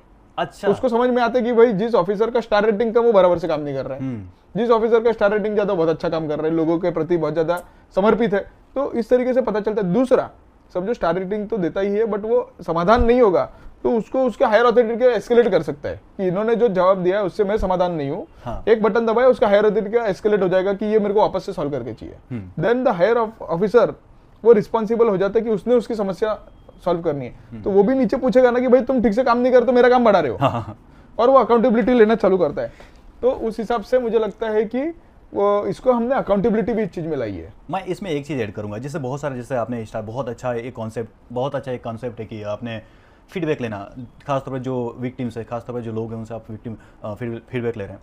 मैं इसमें एक चीज़ ऐड करूंगा कि जो ऑफिसर अच्छा काम कर रहा है, जिनका स्टार अच्छा मिल रहा है, कुछ इंसेंटिव दीजिए, कुछ भी नहीं। इसलिए अभी क्या होता है जब ऑफिसर के सीआरस लिखे जाते हैं तो मुझे लगता है कि धीरे धीरे हमारी कोशिश रहेगी कि सरकार इस फीडबैक को भी उस सीआर में एक उसको इंटीग्रेट करे कि आपले सरकार का या जनरल जो उनका पब्लिक फीडबैक है उनका, या उनका जो रेटिंग है, उनके ऑफिस का जो रेटिंग है, उसमें डेफिनेटली इंसेंटिवाइज करना चाहिए, उनको मोटिवेट करना चाहिए, या उनको किसी जैसे आपले सरकार का समझो कोई एक कॉन्क्लेव ही रख ले सरकार, जो अच्छे ऑफिसर है उसको सम्मानित कर दे, तो मुझे लगता है आने वाले समय पे हम इसकी चीज के ऊपर काम जरूर करेंगे, इसका आगे जाकर बहुत ज़्यादा रिजल्ट मिलेगा। देखिए, बहुत बार आप लोगों का दावा है, लोग ही मानते हैं कि डेवलपमेंट हुआ है, खासतौर पर मेट्रो सिटीज़, मुंबई हो गया, दिल्ली हो गया, रूरल पार्ट्स ऑफ इंडिया में भी डेवलपमेंट हुआ है, कोई डिनाई नहीं कर सकता, इंफ्रास्ट्रक्चर में काफ़ी काम हुआ है, हाईवेज, एक्सप्रेसवेज। लेकिन इसके साथ साथ जब मैं यूथ से बात करता हूँ, उनके पेरेंट्स से बात करता हूँ, तो एक चीज़ सामने आती है, ये है कि ड्रग कल्चर बढ़ रहा है। अब मुंबई की बात करें, दिल्ली की बात करें, कोई भी मेट्रो सिटीज़ की बात करें, ड्रग कल्चर बढ़ रहा है और इसके ऊपर सरकार कोई खास ठोस कदम नहीं ले रही है। नहीं, इसलिए मैं इसमें आपको मैं बताना चाहूँगा कि ड्रग, जैसे मैंने आपको इंटरव्यू के शुरुआत में बताया था कि जिस तरीके से एक जमाने में सिगरेट पीना कूल था, तो आज के ज़माने में मुझे लगता है कि उस चीज़ को ड्रग ने रिप्लेस कर दिया है कि आप कॉलेज में या कहीं जाते हो, पार्टी में जाते हो या अपने दोस्तों के साथ बाहर जाते हो, तो आप ड्रग नहीं लेते तो आपको थोड़ा सा आउटकास्ट माना जाता है कहीं कहीं जगह पे। तो वो जो सोशल प्रेशर है, मुझे लगता है कि ये सरकार का एक बहुत बड़ा रोल होना ही चाहिए और होता ही है कि किस तरीके से आपने पिछले कुछ समय में देखा होगा, शायद उसको लोग सरकार की नाकामी करके दिखाते, बट बड़े बड़े ड्रग के कंसाइनमेंट पकड़े गए। आप सोचिए सरकार प्रोएक्टिव नहीं रहती तो कंसाइनमेंट पकड़े ही नहीं जाते। तो सरकार उसके ऊपर काम कर रही है, ये देश का बहुत बड़ा मुझे लगता है दुर्भाग्य भी है, बट साथ ही साथ अपने घर के अंदर कि जब तक हम लोगों में अच्छे संस्कार डाले, कहीं ना कहीं हम भी कम पड़ रहे, तो हम अच्छे संस्कार बच्चों में डालेंगे तो बच्चे भी इस रास्ते में नहीं जाएंगे। और यदि बच्चे जा रहे तो थोड़ा सा एक मॉनिटरिंग, मतलब जैसे हमारे माँ बाप हमारे ऊपर मॉनिटरिंग रखते थे कि भाई क्या कर रहा है, कहाँ जा रहा है, कहीं वो कम पड़ रहा है आज के जमा, क्योंकि फास्ट पेस्ड लाइफ है, माता पिता दोनों काम करने जा रहे हैं, तो कहीं ना कहीं थोड़ा सा, बट थोड़ा सा वो भी सुधारे, सरकार भी सुधारे, पुलिस भी अपने आप को सुधारे कि किस तरीके से, क्योंकि देखो चोर और पुलिस का काम कैसा है कि चोर कुछ करता है, पुलिस पकड़ती है या प्रिवेंटिव, और दूसरा होता है अवेयरनेस। अपने देश भर में मुझे लगता है कहीं ना कहीं अवेयरनेस की कमी है। पुलिस तो स्टेट गवर्नमेंट के अंदर ही रहती है। नहीं, बिल्कुल करना चाहिए, मैं उस चीज पर डिनाई नहीं करता हूँ। हम भी पुलिस में हमारे यहाँ पर स्पेसिफिकली ड्रग्स के ऊपर मीटिंग होती है, कैसे मिटिगेशन किया जाए, कैसे इसको रोका जाए, किस तरह, तो हर संभव पॉसिबल पुलिस करती है और हमारा प्रशासन भी उसके ऊपर बहुत कटिबद्ध है। यदि मैं आपको बताता हूँ, स्टेट में देवेंद्र फडणवीस जी एकमात्र ऐसे चीफ मिनिस्टर जिन्होंने ड्रग के खिलाफ एक स्पेशल कैंपेन लॉन्च किया था, मतलब पुलिस के साथ, लोगों के साथ अवेयरनेस, सारी चीजें हमने की थी। कैंपेन से उतना अवेयरनेस आप ला सकते हो, लेकिन लोगों में अवेयरनेस होगा, लेकिन कहीं ना कहीं एक स्ट्रिक्ट एक्शन लेना ही पड़ेगा गवर्नमेंट। नहीं, बिल्कुल। आप देखिए, जब भी पिछले कुछ समय में देखोगे तो वन ऑफ द बिगेस्ट जो कंसाइनमेंट ड्रग के वो महाराष्ट्र में पकड़े जा रहे हैं। यदि पुलिस एक्टिव नहीं होती तो नहीं पकड़े जाते हो, या प्रशासन एक्टिव नहीं होता तो शायद नहीं पकड़े जाते, कहीं ना कहीं मार्केट में चले जाते। तो इसके ऊपर लोगों का बहुत सटीक ध्यान है। आपने पिछले कई समय देखा भी होगा कि बहुत सारे पार्टीज में भी रेड होती थी ड्रग के लिए, कि कहीं ड्रग का तो इस्तेमाल नहीं हो रहा है। तो इस तरीके से पुलिस एकदम सतर्क है और हम कोशिश कर रहे हैं कि ज्यादा से ज्यादा इस चीज को रोका जाए। आपकी सरकार को क्रिटिसिज्म मिलता है जॉब्स को लेकर, खासतौर पर युवाओं को आप जॉब देने में फेल हो चुके हैं, जबकि मोदी जी का वादा था कि करोड़ों में जॉब दिलाएंगे और वो भी नहीं हो पा रहा। इसको कैसे देखते हैं आप? देखिए, मैं बता रहा हूँ कि जॉब की आजकल की जो डेफिनेशन है ना वो चेंज हो चुकी है।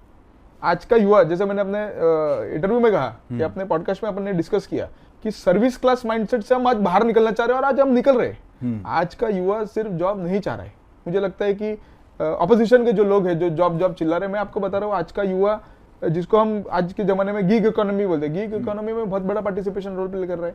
आज का युवा स्किल एम्प्लॉयमेंट में ज्यादा, मतलब वो ऐसी स्किल रखता है कि वो स्किल के माध्यम से वो कमाना चाह रहा है। कहना चाहता है माइंडसेट चेंज हो गया, जॉब टेकर ने जॉब गिवर बनना चाहता जॉब एक तो हो गया कि मैं सेल्फ स्किल्ड हूँ, मतलब यदि मुझे कुछ चीज आती है तो मैं कोई चीज बहुत ज्यादा लोगों को करके भी पैसा कमा रहा हूँ। मैं यदि दूसरा if not self skilled self employed हूँ मैं, कि भाई मैंने इस तरीके से छोटा सा अपना व्यवसाय बनाया। मतलब आप देखोगे तो स्टार्टअप इंडिया के तहत लाखों करोड़ों लोगों को उस चीज का फायदा हुआ है, उस चीज के लिए फंड आवंटित हुआ है, उस चीज के लिए मेंटरशिप अवेलेबल है, तो लोग वो कर रहे हैं। दूसरा, इसके अलावा आज जो अलग अलग प्रकार के, मतलब अपने यहाँ पर छोटे से बड़े बिजनेस, एमएसएमई के सेक्टर में भी आप देखोगे तो छोटे से बड़े बिजनेस के लिए अलग अलग प्रकार के इंसेंटिव और गवर्नमेंट के लोन्स उपलब्ध है या गवर्नमेंट के फंडिंग उपलब्ध है। तो लोग वो सारी चीजें करना चाह रहे हैं और एक्सप्लोर करना चाह रहे हैं, और क्यों नहीं करना चाहिए। और मैं आपको बताता हूँ, किसी भी देश को आगे बढ़ना हो तो केवल मात्र जॉब या सर्विस के चीजों को दिमाग में रख के देश आगे नहीं बढ़ सकता। आज हमारा हर व्यक्ति वो लोगों को काम पे रखना चाहता है। आज हम जब स्टार्टअप की बात करते हैं, किसी इंसान ने, समझो मैंने छोटी कंपनी चालू की, मैं 5 लोगों को तो साथ में लेके चलूंगा। यदि पिछले 5 साल में आप सोचिए कि 5 लाख कंपनी चालू हुई है, 15 लाख हो गए, तो 25 लाख हो गए, 25 लाख 5 लाख कंपनी यदि चालू हुई है, उन्होंने 5 लाख लोगों को भी एम्प्लॉयमेंट दिया, तो 25 लाख एम्प्लॉयमेंट है ना। तो ये जो लोगों का चिल्लाना है कि जॉब नहीं है, जॉब, मैं आपको बताता हूं, पेपर पे क्यों नहीं दिखता, मुझे ये बताइए। अरे आप देखिए, आप डेटा पढ़ना नहीं चाह रहे। हाँ। आप आज ईएसआईसी का डेटा देखिए, आज आप पीएफ का डेटा देखिए। हाँ, पीएफ बढ़ा पिछले कई सालों में, पिछले 10 साल में जितना पीएफ बढ़ा है, उसके पहले 20-20 साल तक उतने पीएफ नहीं बढ़े। वो कहां से पैसा जा रहा है उनको? जॉब है तभी तो पीएफ बढ़ रहा है, तभी तो पीएफ भरा जा रहा है ना। या आप इनकम टैक्स होल्डर का ये देखिए कि कितने इनकम टैक्स होल्डर आज बढ़ रहे हैं अपने पास। इनकम टैक्स भरने वाले लोग बढ़ रहे हैं। कहां से बढ़ रहे हैं लोग? बिना पैसे कमाए लोग टैक्स भर रहे हैं। इसका कहा जाता है कि सरकार बहुत ज्यादा प्रेशर डाल रही है, इसलिए जो लोग पहले जॉब करते थे, इनकम टैक्स रिटर्न्स नहीं भरते थे, वो आजकल भर रहे हैं। नहीं, आपको तो इनकम टैक्स भरना ही पड़ेगा ना, चाहे आप नील भरिए तो सही। तो क्या होता है, सरकार प्रेशर क्यों? सरकार कोई प्रेशर, आपने as a citizen, as a responsible citizen, आपका हक है इनकम टैक्स भरना, आपका रिस्पॉन्सिबिलिटी है। यदि देश के आगे बढ़ने में आपका पार्टिसिपेशन नहीं होगा तो देश कैसे आगे बढ़ेगा? तो ये तो हम सरकार में और लोगों में भी अवेयरनेस कर रहे हैं कि भाई आपका पैसा, आपका टैक्स, सरकार आज आपको अच्छे रास्ते चाहिए, अच्छा रेलवे चाहिए, अच्छा सब फैसिलिटीज चाहिए, ऑनलाइन आज सारी चीजें मिल रही है। तो ये मुझे लगता है हम कई देशों के आगे चले गए सब मामले में, पर इसमें टैक्स पेयर का बहुत बड़ा रोल है। और हम उन लोगों का अभिनंदन करना चाहते हैं कि जिनकी वजह से आज सरकार इतना कुछ लोगों को दे पा रही है। थोड़ा पॉलिटिक्स से ऊपर मैं सवाल एक पूछूंगा कि आमतौर पे जब भी हम बाहर निकलते हैं, कुछ खाने पीने के लिए निकलते हैं, तो लोगों की ये शिकायत होती है कि ट्रैफिक है कि नहीं, और ये भी बोलते हैं कि चलो फूड से ऑनलाइन मंगा लो। लेकिन ट्रैफिक पे आपको लगता है कि आपकी सरकार उतना कोशिश करी है सॉल्व करने के लिए ट्रैफिक पे? बिल्कुल, आप देखिए देश भर में जितने पिछले 10 साल में जितनी मेट्रो लाइन बनी, उसका मैं दावे से कह सकता हूँ कि जितने 10 साल में बने वो पिछले 60 साल में नहीं बनी है। मैं मुंबई के लोग भी, जो मेट्रो सिटीज में इन्फ्लो से ज्यादा हो रहा है, लोग ज्यादा आ रहे हैं, उसके प्रोपोर्शन में नहीं बन रहा इंफ्रास्ट्रक्चर। मैं आपको वही बता रहा हूँ ना कि मुंबई में आप देखो, हमने पहली सरकार की भी मेट्रो लाइन देखी है, 12 साल में 12 किलोमीटर की मेट्रो लाइन बनी थी, मुंबई की बात कर रहा हूँ मैं। और 2017 से लेके 2019 2-2.5 साल में 450 किलोमीटर की मेट्रो लाइन के प्रोजेक्ट आवंटित हो गए, उसके ऊपर काम चालू हो गया। 2019 आते आते एक फेज चालू भी हो गया। आज 450 किलोमीटर एमएमआर रीजन में मेट्रो की लाइनें बनना चालू है। प्रोजेक्ट स्टार्ट है, प्रोजेक्ट स्टार्ट है, बनना चालू है, जिसके ऊपर मेट्रो की लाइन बन रही है, पिलर बन रहे हैं, रास्ते बन रहे हैं, उसके ऊपर महाराष्ट्र में ऑलरेडी काम चालू है। मुझे ऐसा लग रहा है कि 10-15 साल तो आपका जो लैंड एक्विजिशन में निकल जाएगा। बिल्कुल नहीं, सारी चीजें चल रही है आज, सारी लैंड एक्विजिशन क्या, वहां पर पिलर लग चुके हैं। ये जो मैं 450 किलोमीटर बोल रहा हूँ, वहां पिलर लग चुके हैं। फेज 1 फेज 2 चालू हो चुका है, फेज 3 अगले कुछ दिनों में चालू हो जाएगा। तो आप समझिए तेजी मात्रा से लोगों के, मतलब मैं तो मुंबई की बात कर रहा हूँ, आप पुणे में देखिए, पुणे में मेट्रो था नहीं, 5 साल में पुणे में मेट्रो बन के तैयार, लोगों के लिए काम, और आगे का मेट्रो बन रहा है। नागपुर जैसे शहर में मेट्रो प्लानिंग से लेके एग्जीक्यूशन तक आज मेट्रो चालू हो चुकी है। तो अलग अलग शहर में ये सारी चीजें बहुत फास्ट पेस है। मतलब ये 3 तो मैं महाराष्ट्र के शहर बता रहा हूँ, पर देश भर में जितने मेट्रो 10 साल में बने, उतने मेट्रो पीछे 50 साल में नहीं बने। मेरे ख्याल से 23 के आसपास मेट्रो सिटीज हो चुकी है, क्योंकि आप मेट्रो का आपने जिक्र किया, पहले 10 साल पहले 5 या 6 शहरों में थी मेट्रो सिटी। डेवलपमेंट हुआ है, लेकिन क्या आपको लगता है कि लोग समझ नहीं पा रहे हैं? क्या आपको लगता है कि बीजेपी जो वार ऑफ नेरेटिव्स होता है, लूज कर रही है, हार रही है कहीं ना कहीं? आपने काम करवाने के बावजूद आप बैकफुट पे हैं। नहीं नहीं, ऐसा मेरा बिल्कुल मानना नहीं कि हम काम करवाने के बावजूद हम कहीं बैकफुट पे है। मैं आपको बताता हूँ, इस देश में इतिहास है कि जवाहरलाल नेहरू के बाद नरेंद्र मोदी जी ऐसे पहले प्राइम मिनिस्टर बने जो तीसरी बार लगातार आज प्राइम मिनिस्टर बन के आज देश को आगे बढ़ा रहे। इतने साल में कभी नहीं हुआ। कोalition की गवर्नमेंट है, प्रेशर है आपके ऊपर बहुत कोई सारे। प्रेशर नहीं। आप देखिए, हमको जो भारतीय जनता पार्टी ने जो हमारे मैनिफेस्टो है, उस मैनिफेस्टो में जितने पॉइंट लिए हम सारे पॉइंट के ऊपर काम करेंगे। कोई प्रेशर नहीं। हमारे जो अलाइज हमारे साथ आए वो सारे नेचुरल अलाइज आए हैं, वो प्री मतलब पोल के पहले के अलाइज है। वो मैं आपको एक एग्जांपल देता हूँ। बिहार के जो आपके अलायंस हैं, अलाई है चिराग पासवान जी, अभी रिजर्वेशन में बातचीत चल रही है। वो कहीं ना कहीं जो आपके पार्टी बीजेपी का जो एक आइडिया है, बीजेपी का एक जो बोल रही है, उससे कहीं ना कहीं अलग जा रहे हैं उनका। आप चिराग पासवान जी का सारे स्टेटमेंट निकाल के देख लीजिए। उन्होंने कहा है कि मोदी जी मेरे मेंटर है, मोदी जी जो चाहेंगे जैसे करेंगे वो उनके हनुमान है। फिर ये सब चीजें कहाँ से आती है? मैं ये तो देखो, बात का बतंगड़ कैसे बनाना हो ये तो लोगों का और ऑपोजिशन का काम है, परंतु जो हमारे हनुमान मोदी जी के जो हनुमान है वो मोदी जी के राह पे ही चलेंगे। आप उसका बिल्कुल चिंता मत कीजिए। और मैं दूसरा बता रहा हूँ कि ये जो हमारे करंट एलाइज है वो आने वाले 5 साल तक कहीं नहीं जा रहे, तो उसका आप चिंता छोड़ दीजिए। ऑपोजिशन चाहे जितना चिल्ला ले, कुछ नहीं होने वाला। 10 साल पहले 2014 में जाते हैं, उस समय बीजेपी सोशल मीडिया में डोमिनेंट पोजीशन में थी, डोमिनेट कर रही थी। उसके अपोजिट जो रूलिंग पार्टी थी, कहीं कांग्रेस थी, वो कहीं नहीं थी। आज जो रोल से रिवर्स हो चुके हैं, आज आप लोग बैकफुट पे हैं, आप नहीं मानेंगे, लेकिन कांग्रेस कहीं ना कहीं डोमिनेंस में है, डोमिनेटिंग पोजीशन में है। क्या हो सकता है, कौन से रीजन हो सकते हैं जो रॉन्ग चले गए आप? नहीं ऐसा, ये मैं वही बोल रहा हूँ ना, ये जो आपको डोमिनेंस का रीजन पिछले कुछ समय से जो दिख रहा है, वो सिर्फ और सिर्फ पिछले कुछ समय में कांग्रेस को एक चीज समझ में आई है कि झूठ जल्दी फैलता है। तो उन्होंने पिछले कुछ समय से प्रयास किया है कि झूठा नैरेटिव कैसे फैलाया जाए, इसके ऊपर वो पिछले 6 महीने से काम कर रहे हैं। चाहे उससे शायद उनको लग सकता है कि लोकसभा में उनको पार्शियल सक्सेस मिला हो, बट मैं आपको निश्चित करने देता हूं कि ये झूठ का फुगा फूट जाएगा। क्योंकि फुगे में उतनी हवा चलती है जितना फैला सकते हो। एक बार वो फूट गया, बाद में वो लोगों का भरोसा आपके ऊपर वापस कभी नहीं आएगा। और ये डोमिनेंस का पोजीशन भी आपको आज इसीलिए लग रहा है कि पूरा का पूरा वो जितना हो सके झूठ फैला रहे। संविधान बदल जाएगा, ये हो जाएगा, वो हो जाएगा, रिजर्वेशन छीन लिया। मैं आपको बताना चाहता हूँ, इस देश में संविधान यदि किसी ने बदला होगा तो कांग्रेस पार्टी ने बदला है। 1975 के आसपास 50 बार बदला है उन्होंने संविधान। एक बार की बात नहीं है, 50 बार संविधान उन्होंने बदला है। प्रियम्बल में तो एक बार ही छेड़छाड़ हुआ, प्रियम्बल में, पर पूरे जो संविधान में संशोधन किए 50 से ज्यादा संशोधन कांग्रेस पार्टी ने किए। और वो लोगों को बता रहे कि कोई और संविधान बदल देगा, किस हक से बताते हो? हाँ। मतलब कोई नैतिकता नहीं उनको ये सब चीज पे बात करने के लिए, परंतु झूठ फैलाना ये उन्होंने अभी अपना मेन मुद्दा बना लिया है। लोगों को बांटना, आप देखो जो अंग्रेज ने किया वही आज वो कर रहे, कांग्रेस पार्टी कर रही है। लोगों को जातिवाद में बांटने का काम कौन कर रही है? कांग्रेस पार्टी कर रही है। उससे उनको लग रहा है कि उनको कुछ सक्सेस मिल रहा है। थोड़े दिन ये सब चीजें चलेगी, बहुत ज्यादा लंबे समय तक चलने नहीं वाली। कि उन्होंने कितना भी प्रयास कर लिया, भारतीय जनता पार्टी की सरकार बनी, नरेंद्र मोदी जी प्राइम मिनिस्टर बने, इसलिए वो चीज छोड़ दीजिए। मेरा सवाल सिंपल था देवांग जी, कि क्या जो डोमिनेंट पोजीशन थी आप लोगों का, आप लोग रिटेन करेंगे, फिर से उसी डोमिनेंट पोजीशन में आएंगे सोशल मीडिया? 100% करेंगे। मैं इसलिए बोल रहा हूँ ना कि झूठ थोड़े दिन चल सकता है, बहुत ज्यादा लंबे समय तक चलता नहीं है। भारतीय जनता पार्टी क्योंकि कोई झूठ नहीं फैलाती, हमारे कार्यकर्ताओं को उस विषय की ट्रेनिंग दी जाती है कि अपने हमको ये सब चीज की आवश्यकता नहीं, हम लोगों का काम करेंगे, डेवलपमेंट करेंगे, लोगों के घर तक, जिसको हम अंत्योदय कहते हैं, अंत इंसान तक हम पहुंचेंगे और उनके लिए मदद करेंगे। तो हमारा भारतीय जनता पार्टी का डोमिनेंट पोजीशन, चाहे वो मीडिया में हो, चाहे सोशल मीडिया में हो, चाहे ग्राउंड पे हो, वो हमेशा बरकरार रहेगा। 1991-92 में देश बर्बाद लगभग हो चुका था। फिर हमने मनमोहन सिंह जी आए, फिर पूरी क्रेडिट लेते हैं, देश को बचाया। क्या आपको लगता है कि देश जब 40 साल तक एक विशेष पार्टी के अंदर ही था, तो ये सवाल पूछने से पहले ये सवाल पूछना चाहिए कि देश को बर्बाद किसने किया 40 सालों में, तभी तो देश को बचाए? ये तो लोगों ने अभी तक पिछले 10 साल 15 साल में जवाब दे दिए। हाँ। 3 चुनाव में भारतीय जनता पार्टी के पीछे लोगों का मजबूत ये रहा है, सपोर्ट रहा है। इसलिए आज भारतीय जनता पार्टी और नरेंद्र मोदी जी हम इस देश को लीड कर रहे हैं। और देश को बर्बाद करने का यदि काम किसी ने किया होगा तो वो कांग्रेस पार्टी ने काम किया है। देश के संविधान को रोकने का काम किसी ने किया होगा तो वो कांग्रेस पार्टी ने किया है। देश के संविधान को निकालने का काम, इमरजेंसी लगाने का काम किसी ने किया होगा तो वो कांग्रेस पार्टी ने किया है। और फिर कांग्रेस पार्टी ये सब चीजों पे आज बात कर रही है, तो ये तो अपने को सोचना पड़ेगा ना। आपके मुख्यमंत्री जिनको आप लोगों ने मुख्यमंत्री बनाया था, वो एक नाथ शिंदे जी की बात कर रहा हूँ, वो शरद पवार से 15 दिनों में 2 मीटिंग हो चुकी है। किस तरीके से देखती है बीजेपी?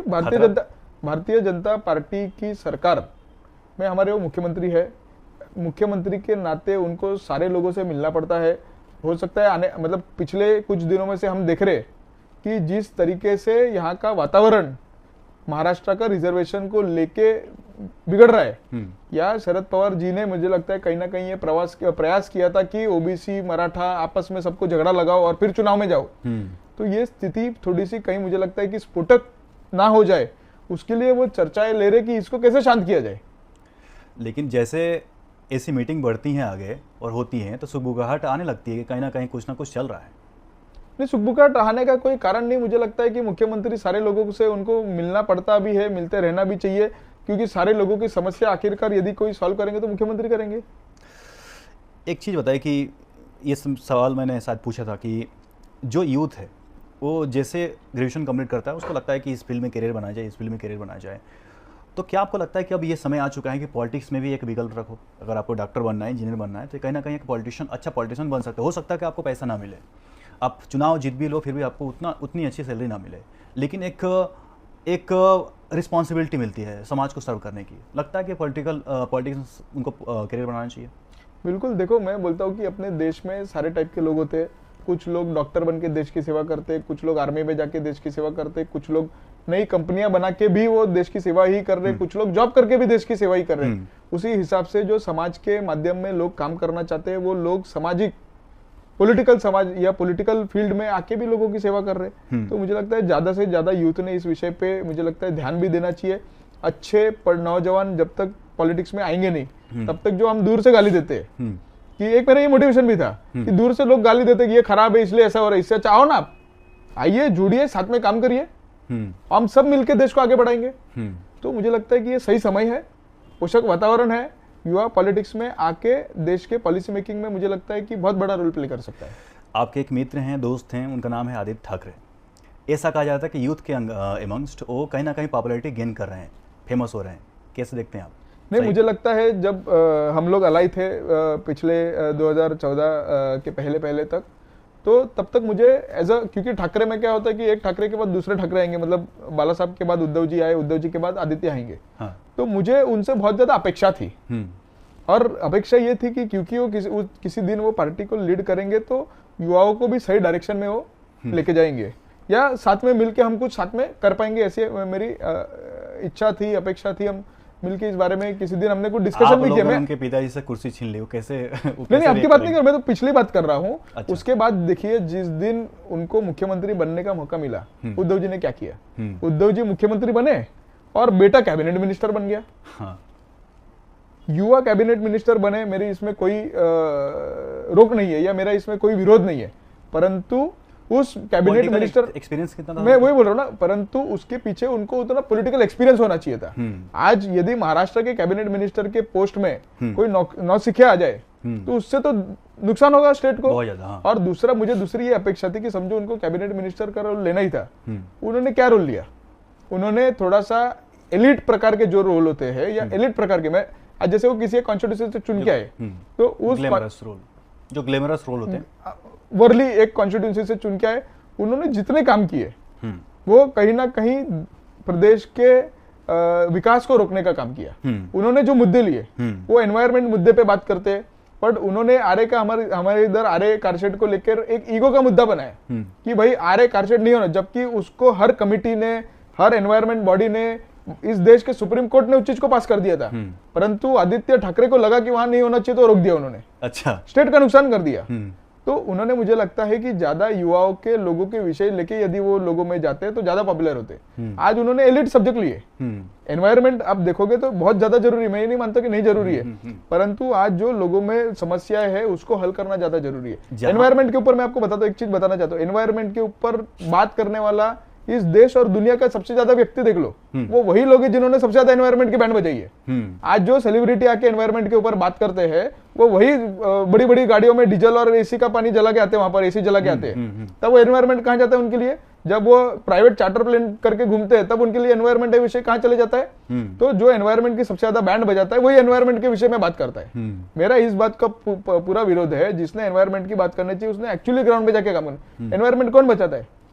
अपने किसान बचाते हैं, अपने किसान वो सॉइल के साथ जुड़े हुए हैं, अपने जो लोग हैं जो सही मायने में आज पेड़ लगा रहे हैं, पेड़ बढ़ा रहे हैं, वो लोग एनवायरमेंट बचा रहे, वो लोग चर्चा नहीं करते। कुछ लोग ट्रेडमिल पे चलते चलते भी ज्ञान देते हैं, वही बोल रहा हूँ ना, चाहिए कि जबकि पैदल चल environment- सकते हैं। अरे आप एनवायरमेंट की जो सबसे ज्यादा बैंड बजा रहे हो, वो एनवायरमेंट के विषय में बात कर रहे हैं। तो मुझे लगता है आज आदित्य ठाकरे को कहीं जाना हो, उनको हेलीकॉप्टर लग रहा है, उनको प्लेन लग रहा है, वो एनवायरमेंट के बारे में बात करेंगे कि हमको सिखाएंगे एनवायरमेंट क्या होता है। तो देश का युवा ये सब चीजें देख रहा है। उन्होंने एनवायरमेंट के लिए खुद कितने पेड़ लगाए बताए, उन्होंने एनवायरमेंट बचाने के लिए क्या क्या चीज की वो बताए वो कभी जीवन में। तो एलिट विषय ठीक है, आप आज चर्चा में या जो बड़े जो एलिट परिवार है उससे बात करने में सब यूज कर सकते हो। एक चीज आपसे मैं एग्री करूंगा कि इंडिया ही नहीं, देश विश्व में जहां भी डेवलपमेंट हुए हैं, आपको कंप्रोमाइज करना ही पड़ेगा एनवायरमेंट से। नहीं देखो, डेवलपमेंट वर्सेस एनवायरमेंट ये एक बहुत ही कठिन विषय है, बैलेंस करना चाहिए। मैं आपको बता रहा हूँ इस विषय में, अभी मैं जो हमारे रिसेंट टूर में मैं यूके गया था, यूके के वेल्स में एक लॉ है जिसको कहा जाता है द फ्यूचर जनरेशन एक्ट, कि आज की जो डेवलपमेंट है कल के फ्यूचर पे कैसे इंपैक्ट करेगा, उस विषय में हम उसके ऊपर वो लोग मॉनिटर करते हैं, उसके ऊपर रिसर्च करते हैं, और वो जो आने वाले प्रॉब्लम है उसको कैसे मिटिगेट किया जाए इसके ऊपर सोल्यूशन करते हैं। अच्छा, वैसा एक्ट है। हम पूरे यूके में नहीं, वेल्स के अंदर, वेल्स क्योंकि वो नेशन है, वेल्स ने अपने उसमें एक्ट, मैं बहुत प्राउडली ये कह सकता हूं कि हमने वहां पर जाके वो एक्ट के बारे में सीखा, समझा। उसी एक्ट को महाराष्ट्र में आके हमने, हमारे मुख्यमंत्री हो गए, उप मुख्यमंत्री हो गए, और हमारे कुछ एमएलए को साथ में लेके उस एक्ट को महाराष्ट्र में टेबल करवाया है। हमारे एमएलए है अमित साटम जी, हमारे एमएलए यहाँ पर महाराष्ट्र के एक एमएलए है सत्यजीत तांबे जी, युवा एमएलए दोनों भी, उन दोनों को हमने रिक्वेस्ट किया, वो भी पहले ऐसे प्रोग्राम में लास्ट ईयर गए थे तो वो भी सीख के थे, हम लोगों ने उनको ओपन सपोर्ट दिया। और मैं आपको अच्छा बात बताना चाहता हूँ, अक्रॉस ऑल पार्टीज सारे युवा लीडर्स ने उस चीज को सपोर्ट किया है। अक्रॉस ऑल पार्टीज हम अपोजिशन लीडर्स को भी मिले और उनको भी हमने रिक्वेस्ट किया कि महाराष्ट्र पार्लियामेंट में ऐसा एक्ट होना चाहिए। Maharashtra future generation act Amit Satam ji ने टेबल किया है, सत्यजीत तांबे जो कांग्रेस पार्टी के उन्होंने उसको बैक किया है, और इस चीज को आने वाले दिन पे हम आगे लेके जाने वाले। तो ऐसा नहीं कि हम एनवायरमेंट के लिए चिंतित नहीं है, हम भी चिंतित है, हम भी उस विषय में काम करना चाहते हैं, बट केवल मात्र शोषा करके ये नहीं करना चाहते। एक्ट लाना, एक्ट पास कराना, चूंकि आप लोगों की सरकार है, आपके पास नंबर है तो करवा देंगे, लेकिन एनफोर्समेंट नहीं, इसमें तो हम ऑपोजिशन का भी साथ मांग रहे हैं, हम कोई सरकार के मुद्दे से पास हो जाएगा, लेकिन एनफोर्समेंट करना एक बड़ी चुनौती होती है। एनफोर्समेंट बहुत सारे एनफोर्स हो ही नहीं पाते हैं। जब एक्ट बनेगा तो एनफोर्समेंट होगा। आज तो हम एक्ट के ऊपर काम कर रहे हैं, और मैं बोल रहा हूँ कि सही मायने में यदि हमको कुछ एनवायरमेंट में करना है तो हम क्या पॉलिसी बनानी पड़ेगी, उसके ऊपर इंप्लीमेंटेशन करना पड़ेगा। कोई चिल्ला के थोड़ी होगा, कोई प्रोजेक्ट रोक के थोड़ी एनवायरमेंट बच जाएगा। तो इसीलिए मुझे लगता है कि पीड़ा ये है कि प्रोजेक्ट रोका गया। नहीं, पीड़ा है ना। आज हमको वो मेट्रो आज से हो सकता है कि 3 साल पहले मिल जाती यूज करने के लिए। आज हमारा व्यक्ति वहां ट्रैफिक में फंस रहे हैं, वहां हम कहीं और हजारों लीटर पेट्रोल बर्बाद कर रहे हैं, डीजल बर्बाद कर रहे हैं, एनवायरमेंट को बिगाड़ रहे हैं। तो क्या होता है, सिर्फ चिल्ला के कोई अपने आप को बहुत बड़ा एनवायरमेंटलिस्ट दिखा। मैं आपको बता रहा हूँ, वहां पर जितने भी उन्होंने प्रोटेस्ट किए उसमें जन साधारण व्यक्ति कितने थे वो गिन लिए जाए, सेलिब्रिटी को हटा के। सारे सेलिब्रिटी आ रहे उधर फोटो खिंचाने के लिए, कोई फोटो खिंचाने की जगह है वो, और चिल्ला के एनवायरमेंट बचाओगे। लोग नहीं थे, लोग जो ऑर्डिनरी पीपल थे वो नहीं, बिल्कुल ऑर्डिनरी पीपल का सपोर्ट नहीं था उस चीज के लिए। एक जो फोटो अपॉर्चुनिटी होता है वही सब था वहां पे, सब फोटो आपके लिए आ रहे थे वहां पर, क्योंकि एनवायरमेंट ऐसा सब्जेक्ट है कि जिसको सारे दुनिया के इस तरीके के जो प्रोपेगेंडिस्ट, कूल वाला कहानी है ये कि भाई फोटो खिंचाओ, चलाओ, एनवायरमेंट को सपोर्ट किया। अरे मैं बोल रहा हूँ एनवायरमेंट को सही मायने में सपोर्ट करो ना। यदि आज समझो मेट्रो बन गई होती, हजारों लीटर यदि आज हमारा डीजल पेट्रोल बच रहा होता तो एनवायरमेंट को सही वो सपोर्ट होता। और जबकि सुप्रीम कोर्ट ने, अरे वो छोड़ दीजिए, सुप्रीम कोर्ट ने क्या कहा कि जितना एनवायरमेंट मेट्रो चालू होने से बचेगा, बराबर, उतना जो फायदा है वो जितना जल्दी चालू होगा उससे होगा। और जितने पेड़, यदि वो लोग बोल रहे कि पेड़ काटे जा रहे थे, वैसा कोई विषय नहीं था, वो रिप्लेस भी तो होते हैं, रिप्लेस भी हो रहे, बढ़ रहे, उसके प्रावधान भी किए गए। तो ज्यादा एनवायरमेंट तब बचेगा जब मेट्रो चली गई, सुप्रीम कोर्ट के थे। और वो छोड़ दीजिए, जब वो मुख्यमंत्री उद्धव जी बने, उन्होंने एक सौनिक कमेटी बनाई अपने अंडर में, और उस कमेटी को बोला कि इसके ऊपर फैक्ट फाइंडिंग करे। सौनिक कमेटी ने रिपोर्ट उन्हीं के चीफ मिनिस्टर को दिया कि आप जो बोल रहे हो गलत हो, नहीं हो सकता, नॉट फिजिबल करके ये रिपोर्ट गया। आप सोचिए, उनकी अपनी सरकार, उनकी अपनी कमेटी वो खुद बोल रही है कि फिजिबल नहीं जो आप चाह रहे हो, बट नहीं, फिर भी आप उसी पे अड़े रहे। इसका मतलब क्या है कि आपने ठान लिया था कि आपको महाराष्ट्र का नुकसान करना है। क्यों करना था आपको? कारशेड मूव करना था किसी और जगह पे, जो जगह प्राइवेट बिल्डर की थी, वो प्राइवेट बिल्डर को सरकार 10 गुना और पैसा देती और उसका हफ्ता वो लोग लेते। और ये उनकी 10 गुना उनकी मानसिकता रही है कि हर प्रोजेक्ट में से हफ्ता लिया जाए। तो ये तो जो सड़क के गुंडे करते हैं कि तू हफ्ता स्टार्ट कर दे, वही काम हो रहा है। हाँ, तो उन्होंने पार्टी सारे गुंडों को लेकर बनाई थी साथ में। अच्छा, आप शिवसेना का इतिहास निकाल के देखिए, ज्यादातर जो गली के गुंडे थे वो शिवसेना में थे, उनके साथ कौन सा शिवसेना जो आपके साथ है उद्धव जी के साथ वाले शिवसेना और आपके साथ वाली ईमानदार है? हमारे साथ तो वहां जो गुड मर रहे थे, जो जिनको वहां के तौर तरीके नहीं पसंद आ रहे थे, वो साथ में आए शिंदे जी साहब के साथ, क्योंकि वरना वहीं रह जाते हो। बाकी आज आप देखते हो कि जिस तरीके से संजय राउत उनके जिस तरीके से बात करते हैं, क्या ये महाराष्ट्र की संस्कृति है? गाली गलौज करते हैं टेलीविजन पे दूसरे नेताओं पे, ट्रोल बन चुके हैं। ट्रोल नहीं कर रहे, वो गाली गलौज कर रहे हैं। आप समझिए ट्रोल और गाली गलौज में फर्क है। एक सभ्य भाषा होना चाहिए, जो कि नहीं है, बिल्कुल भी नहीं है। तो उस तरह गुंडे प्रवृत्ति के जो लोग थे आज भी उन्हीं के पास है, जो अभद्र लोग हैं आज भी उन्हीं के पास है। लेकिन ये बात आपने सही कही कि जो सुप्रीम कोर्ट का स्टेटमेंट भी है कि अगर आप कोई प्रोजेक्ट उसको रोक रहे हो, अगर ट्रांसपोर्टेशन नहीं हो रहा है तो ट्रैफिक है, कितना सारा हम लोग इमिट कर रहे हैं CO2, वहाँ पे ट्रैफिक रुकी है, बहुत सारे व्हीकल्स रुके हैं। अगर स्मूथ ट्रांसपोर्टेशन होगा तो ट्रैफिक स्मूथली फंक्शन करेगा। तो एक्चुअली एनवायरनमेंट को आप सेव कर रहे हो। तो आपको लगता नहीं कि आप ये बीजेपी के कहीं ना कहीं जाना चाहिए, उनको समझाना चाहिए आप लोगों को? नहीं देखो, इसीलिए मैं बोल रहा हूँ कि हमारा पहला काम है कि लोगों की समस्याओं का निराकरण करें। एनवायरनमेंट के ऊपर हमारे पास लोग हैं, हम एक्ट ला रहे हैं, हम पॉलिसी पे काम कर रहे हैं और एनवायरनमेंट को बचाएंगे ही। आज आप देखो दुनिया भर में यदि एनवायरनमेंट के ऊपर कोई स्पीच देता हो या जिस स्पीच की सबसे ज्यादा सराहना तो मोदी जी की होती है, क्योंकि हम एनवायरनमेंट चिल्लाने के लिए नहीं बोलते। मैं आपको एक उदाहरण देता हूँ। यूनेस्को जो सबसे ज्यादा एनवायरनमेंट UN बॉडी जो चिल्लाती है ना, उस बॉडी के बिल्डिंग के ऊपर सोलर प्लांट लगाना, उस बिल्डिंग को चलाने के लिए वो इंडिया ने किया है। प्राइम मिनिस्टर मोदी को चैंपियन ऑफ अर्थ का अवार्ड भी मिल चुका है यूनाइटेड नेशन से। मैं वही बोल रहा हूँ ना, तो हमको चैंपियन को चिल्ला चिल्ला के नहीं बनते, हम हमारा काम पॉलिसी मेकिंग और उसके आधार पे बनते हैं। आज एनवायरनमेंट के ऊपर सबसे ज्यादा बात को यदि पूरे विश्व में देखे तो अमेरिका करता है। सबसे ज्यादा एनवायरनमेंट जिसने खराब किया अमेरिका है, तो हमको ज्ञान देगा कि क्या करना है। तो मुझे लगता है कि इस देश और दुनिया को बचाने का बेड़ा मोदी जी ने और भारत ने लिया है और हम इसके ऊपर काम करेंगे। क्या आपको लगता है जो आने वाला चुनाव है, क्या नंबर है आप लोगों का? जीतेंगे, हारेंगे? अगर जीतेंगे तो क्या? भारतीय जनता पार्टी के नेतृत्व में महायुति ये चुनाव जीतने जा रही है। कोई मुझे इंडिकेशन दिख नहीं रहे हैं। अगर लोकसभा चुनाव कुछ महीने पहले हुआ था, 13-14 सीटें आप लोग लूज कर गए, हार गए। हम देखो, हर चुनाव में कुछ हार होती है, कुछ जीत होती है। यदि आप चुनाव के आंकड़े देखेंगे ना, तो चुनाव के आंकड़े में महायुति ये इसके यदि असेंबली वाइज नंबर देखेंगे तो आज भी हम 150 से ज्यादा सीटों पे लीडिंग है। 150 से ज्यादा सीटों पे हम लीडिंग है। 290 के आसपास सीट है, 288। 144 पे आपका बहुमत आती है सरकार में, महाराष्ट्र में। 290 है, 288 है, 288। हाँ, 288 सीट में 144 पे बहुमत आती है। हम 150 सीट पे आज भी लीडिंग है। भले शायद लोकसभा के हिसाब से हमारी कुछ सीटें कम हुई होगी, बट हम लीड कर रहे हैं। और ये बीजेपी का नंबर बता रहे हैं, अलायंस का नहीं? अलायंस के साथ बता रहे हैं। अलायंस के साथ। तो उसमें हमको कोई चिंता, ये तो बाउंड्री हुआ ना। नहीं, कोई चिंता करने की आवश्यकता नहीं है। मैं तो बोल रहा हूँ ना, लोकसभा के टाइम पे थोड़ा इन्होंने भ्रम फैलाया, लोगों में झूठ फैलाया कि संविधान बदल जाएगा, ये बदल जाएगा। और दूसरा, दोनों के नंबर के आंकड़ों में यदि हम कंपैरिजन करते हैं तो हमारी युति और उनके आघाड़ी में केवल मात्र पूरे महाराष्ट्र में 2 लाख वोट का फर्क है। सिर्फ 2 लाख वोट का फर्क है। तो हम लोग जिस दिन ताकत से लोगों में उतर जाएंगे और इनका भ्रम फोड़ देंगे, कुछ ज्यादा फर्क नहीं, कोई फर्क नहीं पड़ा है। 0.3% वोट शेयर में 0.3% का फर्क है दोनों पर। इसमें 0.3% और 13-14 सीट, तो सीट में होता है ना, जब हम जब कंसोलिडेशन एक अलग साइड पे हो जाता है तो 0.3% से हम कम हो गए, वो इतना ज्यादा हो गए, वो 30 पे आ गए, हम 17 पे आ गए। तो ये तो बहुत मिनिस्क्यूल फर्क है। ठीक है, अरिथमेटिक है ये पॉलिटिक्स का, परंतु हम लोगों में अभी ताकत से जा रहे हैं। लोग हमें अभी हमारे सरकार ने, मुख्यमंत्री उप मुख्यमंत्री देवेंद्र जी ने मिलके अभी लाडली बहन स्कीम लॉन्च की है। अभी हमने लाडका भाई स्कीम लॉन्च की है कि सारे लोगों के लिए हम डायरेक्ट बेनिफिट लेके जा रहे हैं। हमने सरकार में लॉन्च किया कि 3 गैस सिलेंडर साल के महिलाओं को फ्री में दिए जाएंगे। 1500 रुपए की उनको राशि उनको उनके सहूलत के लिए दी जाएगी। जो व्यक्ति पढ़ा लिखा है उसको इंटर्नशिप के माध्यम से 8, 10 और 12 हजार रुपए की मंथली पैसे दिए जाए। तो मुझे लगता है ये लोगों की स्कीम हम लोगों तक लेके जा रहे हैं। अभी ये स्कीम अगस्त में चालू हो जाएगी, लोगों तक उनका लाभ पहुंचना। तो मुझे लगता है कि हम आने वाले समय पे बहुमत से ज्यादा, मतलब हम कम से कम 170 से ज्यादा सीट लाके महायुति की सरकार बनाएंगे। एक लास्ट में आपसे प्रश्न करूंगा, सवाल करूंगा कि बीजेपी बहुत सारे अपोजिशन के लीडर्स पर एलिगेशन लगाती है कि ये भ्रष्ट है, ये भ्रष्ट है, लेकिन जैसे वो लोग बीजेपी में शामिल होते हैं वो सब गंगा जल से धुल जाते हैं, सब सही हो जाते हैं। नहीं, आप देखिए बीजेपी में शामिल होने वाले किसी भी लीडर पे जो पुराने केसेस थे वो कोई खत्म नहीं हुए, चल रहे हैं। वो तो इन्वेस्टिगेशन का भाग है, वो एजेंसी करेगी, उसके ऊपर बीजेपी का कोई कंट्रोल नहीं होता, ना ही कोई बीजेपी कंट्रोल रखना चाहती है। तो ऐसा नहीं है कि हमारे पास आ गए तो धुल गए।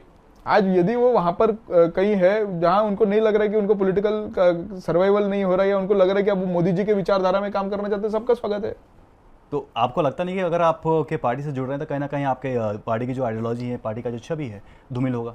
हमारी पार्टी के आइडियोलॉजी बहुत क्लियर है और हमारी आइडियोलॉजी के साथ जो काम करेंगे हमारे साथ रहेंगे, नहीं करेंगे वापस चले जाएंगे। 15 अगस्त आने वाला है और देश में लोग पेट्रियाटिक भी हो रहे हैं। क्या आपको लगता है 10 सालों में जो नेशन के प्रति जो यूथ हैं समर्पित नहीं थे, वो कहीं ना कहीं नेशनलिस्ट हो रहे हैं, पेट्रियाटिक हो रहे हैं? मुझे लगता है कि बहुत ज़्यादा ज़रूरी है। अपने देश के प्रति यदि हम समर्पित नहीं होंगे तो ये कैसे चलेगा। और मुझे लगता है कि हम पहले क्या होता था, हम हर साल 15 अगस्त 26 जनवरी आते थे तो देशभक्त हो जाते थे, बाकी टाइम पे अपन देश के बारे में विचार ही नहीं करते थे। तो मुझे लगता है कि ये सरकार ने उस विषय को थोड़ा सा बदला है। आप देखो, एक बहुत बड़ी मुहिम इस सरकार ने छेड़ी जिसका नाम है हर घर तिरंगा। मतलब मुझे नहीं लगता कि मेरे बचपन में हम जाते थे, स्कूल जाते थे, तिरंगा को सल्यूट करते थे, जनगण मन करते थे और वापस आ जाते थे और वो हमारे लिए खत्म हो जाता था। परंतु हम जब इस तरीके की स्कीम लाएगी हर घर तिरंगा, आप सोचो पूरे देश भर में आज हर कोई अपने घर पे उस सप्ताह के लिए, उस महीने के लिए तिरंगा लगाता है। आप सोचो क्या भव्य वातावरण होता है उस समय पे। हर घर में लगता है, हर खिड़की पे लगता है, हर जगह लगता है, हर जगह आपको वो महसूस होता है। और वो कोई केवल मात्र एक दिन का नहीं होता है। इसका मकसद ये है कि हम देश के प्रति ज्यादा डेडिकेटेड रहे, देश के बारे में हर चीज में सोचे। हम पहले जो लगता था कि हमको टैक्स बचा लेना चाहिए, आज व्यक्ति लोग सोच रहे कि नहीं, हमने टैक्स भरना चाहिए क्योंकि हमको देश को आगे लेके जाना है। और हर छोटे छोटे छोटे बूंद से ही घड़ा भरता है, उसी से देश आगे जाता है। आप बाहर के किसी देश में चले जाओ, आपको हर जगह उस देश के झंडे दिखेंगे। मतलब मैं अमेरिका गया, मैं हर जगह जाता हूँ, आपको हर चौराहे पे, हर गली पे झंडे दिखेंगे। इंडियन फ्लैग दिखेगा? इंडियन नहीं, उनके फ्लैग दिखते थे। परंतु यदि आप अपने देश में देखो, अपने देश में अपना देश का झंडा देखना तो अपने को पहले तो इंतजार करना पड़ता था कि कब 15 अगस्त 25 जनवरी आए, 26 जनवरी आए। तो आज वो स्थिति नहीं है। आज हमने देखा कि आप हर स्टेशन के बाहर, हर जगह, तो उससे आपका कनेक्ट टू द नेशन ज्यादा बढ़ता है, आपको सेल्फ प्राइड बढ़ती है उस विषय से। इसके कॉन्सिक्वेंसेस भी हुए हैं कि बहुत सारे लोग जितने आप झंडा लगवा रहे हैं घरों में, हम ये भी देखते हैं कि कोई सम्मान नहीं करता, झंडे कहीं पड़े रहते हैं, कोई कहीं फेंक देता है। नहीं, मुझे नहीं लगता ये बिल्कुल सही बात नहीं है। झंडे का पूरा सम्मान, मुझे लगता है भारत का हर नागरिक अपने आप से ज्यादा झंडे का सम्मान करता है।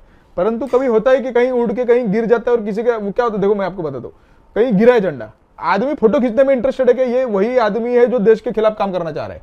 वो फोटो खींचने की जगह यदि वो झंडे को उठा के सम्मान देता तो मुझे लगता है वो ज्यादा सही होता।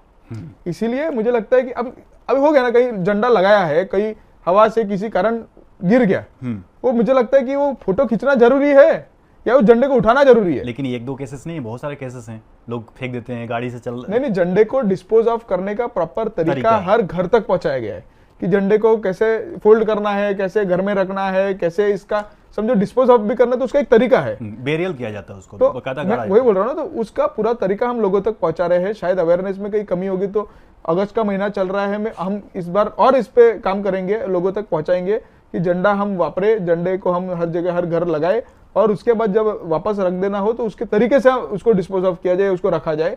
तो मुझे लगता है कि झंडे का पूरा सम्मान, और मैं आपको 100% बोल सकता हूँ, कोई नागरिक झंडे का अपमान करने का सोच ही नहीं सकता देश में।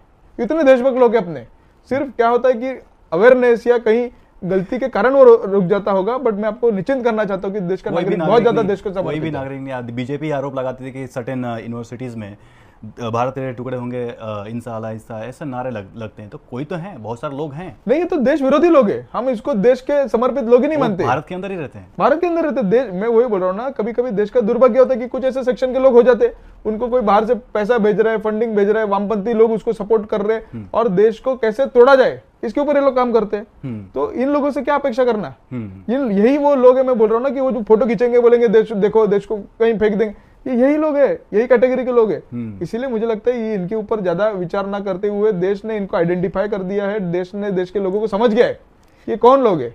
और उनको आप देखो ना, पहले कम्युनिस्ट की सरकारें हुआ करती थी, अब कहाँ बची है। तो पॉलिटिकल डिस्कोर्स से एकदम बाहर हो चुके हैं। केरला में मैं वही बोल रहा हूँ ना, एक आध कोई स्टेट में वो भी धीरे धीरे चली जाएगी।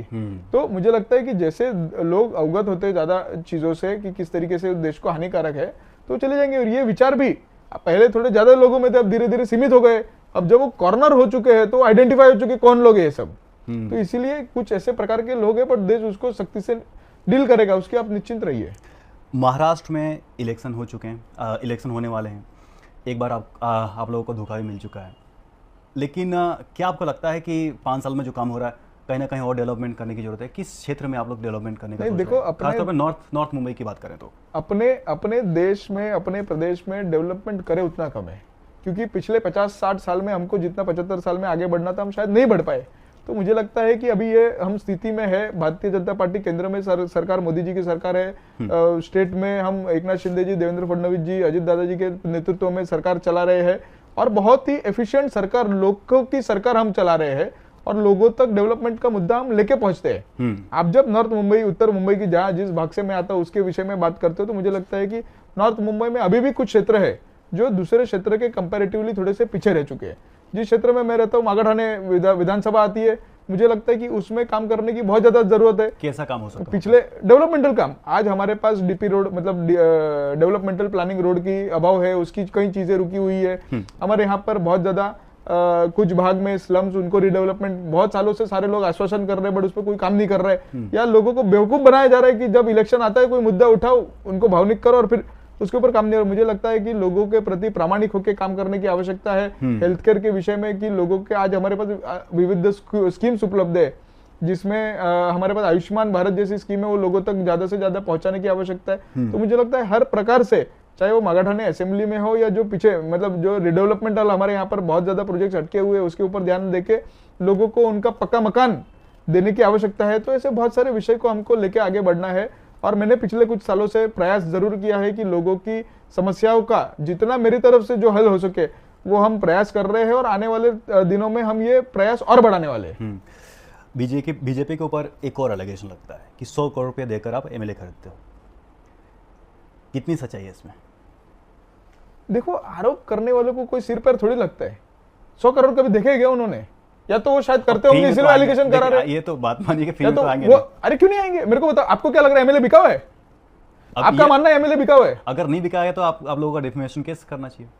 कोई अरे नहीं मैं वही बोल रहा हूँ ना कि अब मैं आपको बता रहा हूँ डिफेमेशन केस चल रहे जिन अभी एकनाथ शिंदे जी और उनके पार्टी के ऊपर उद्धव ठाकरे ने इतना एलिगेशन किया, उन्होंने डिफेमेशन किया, चल रहा है केस, आएगा निर्णय उस चीज का।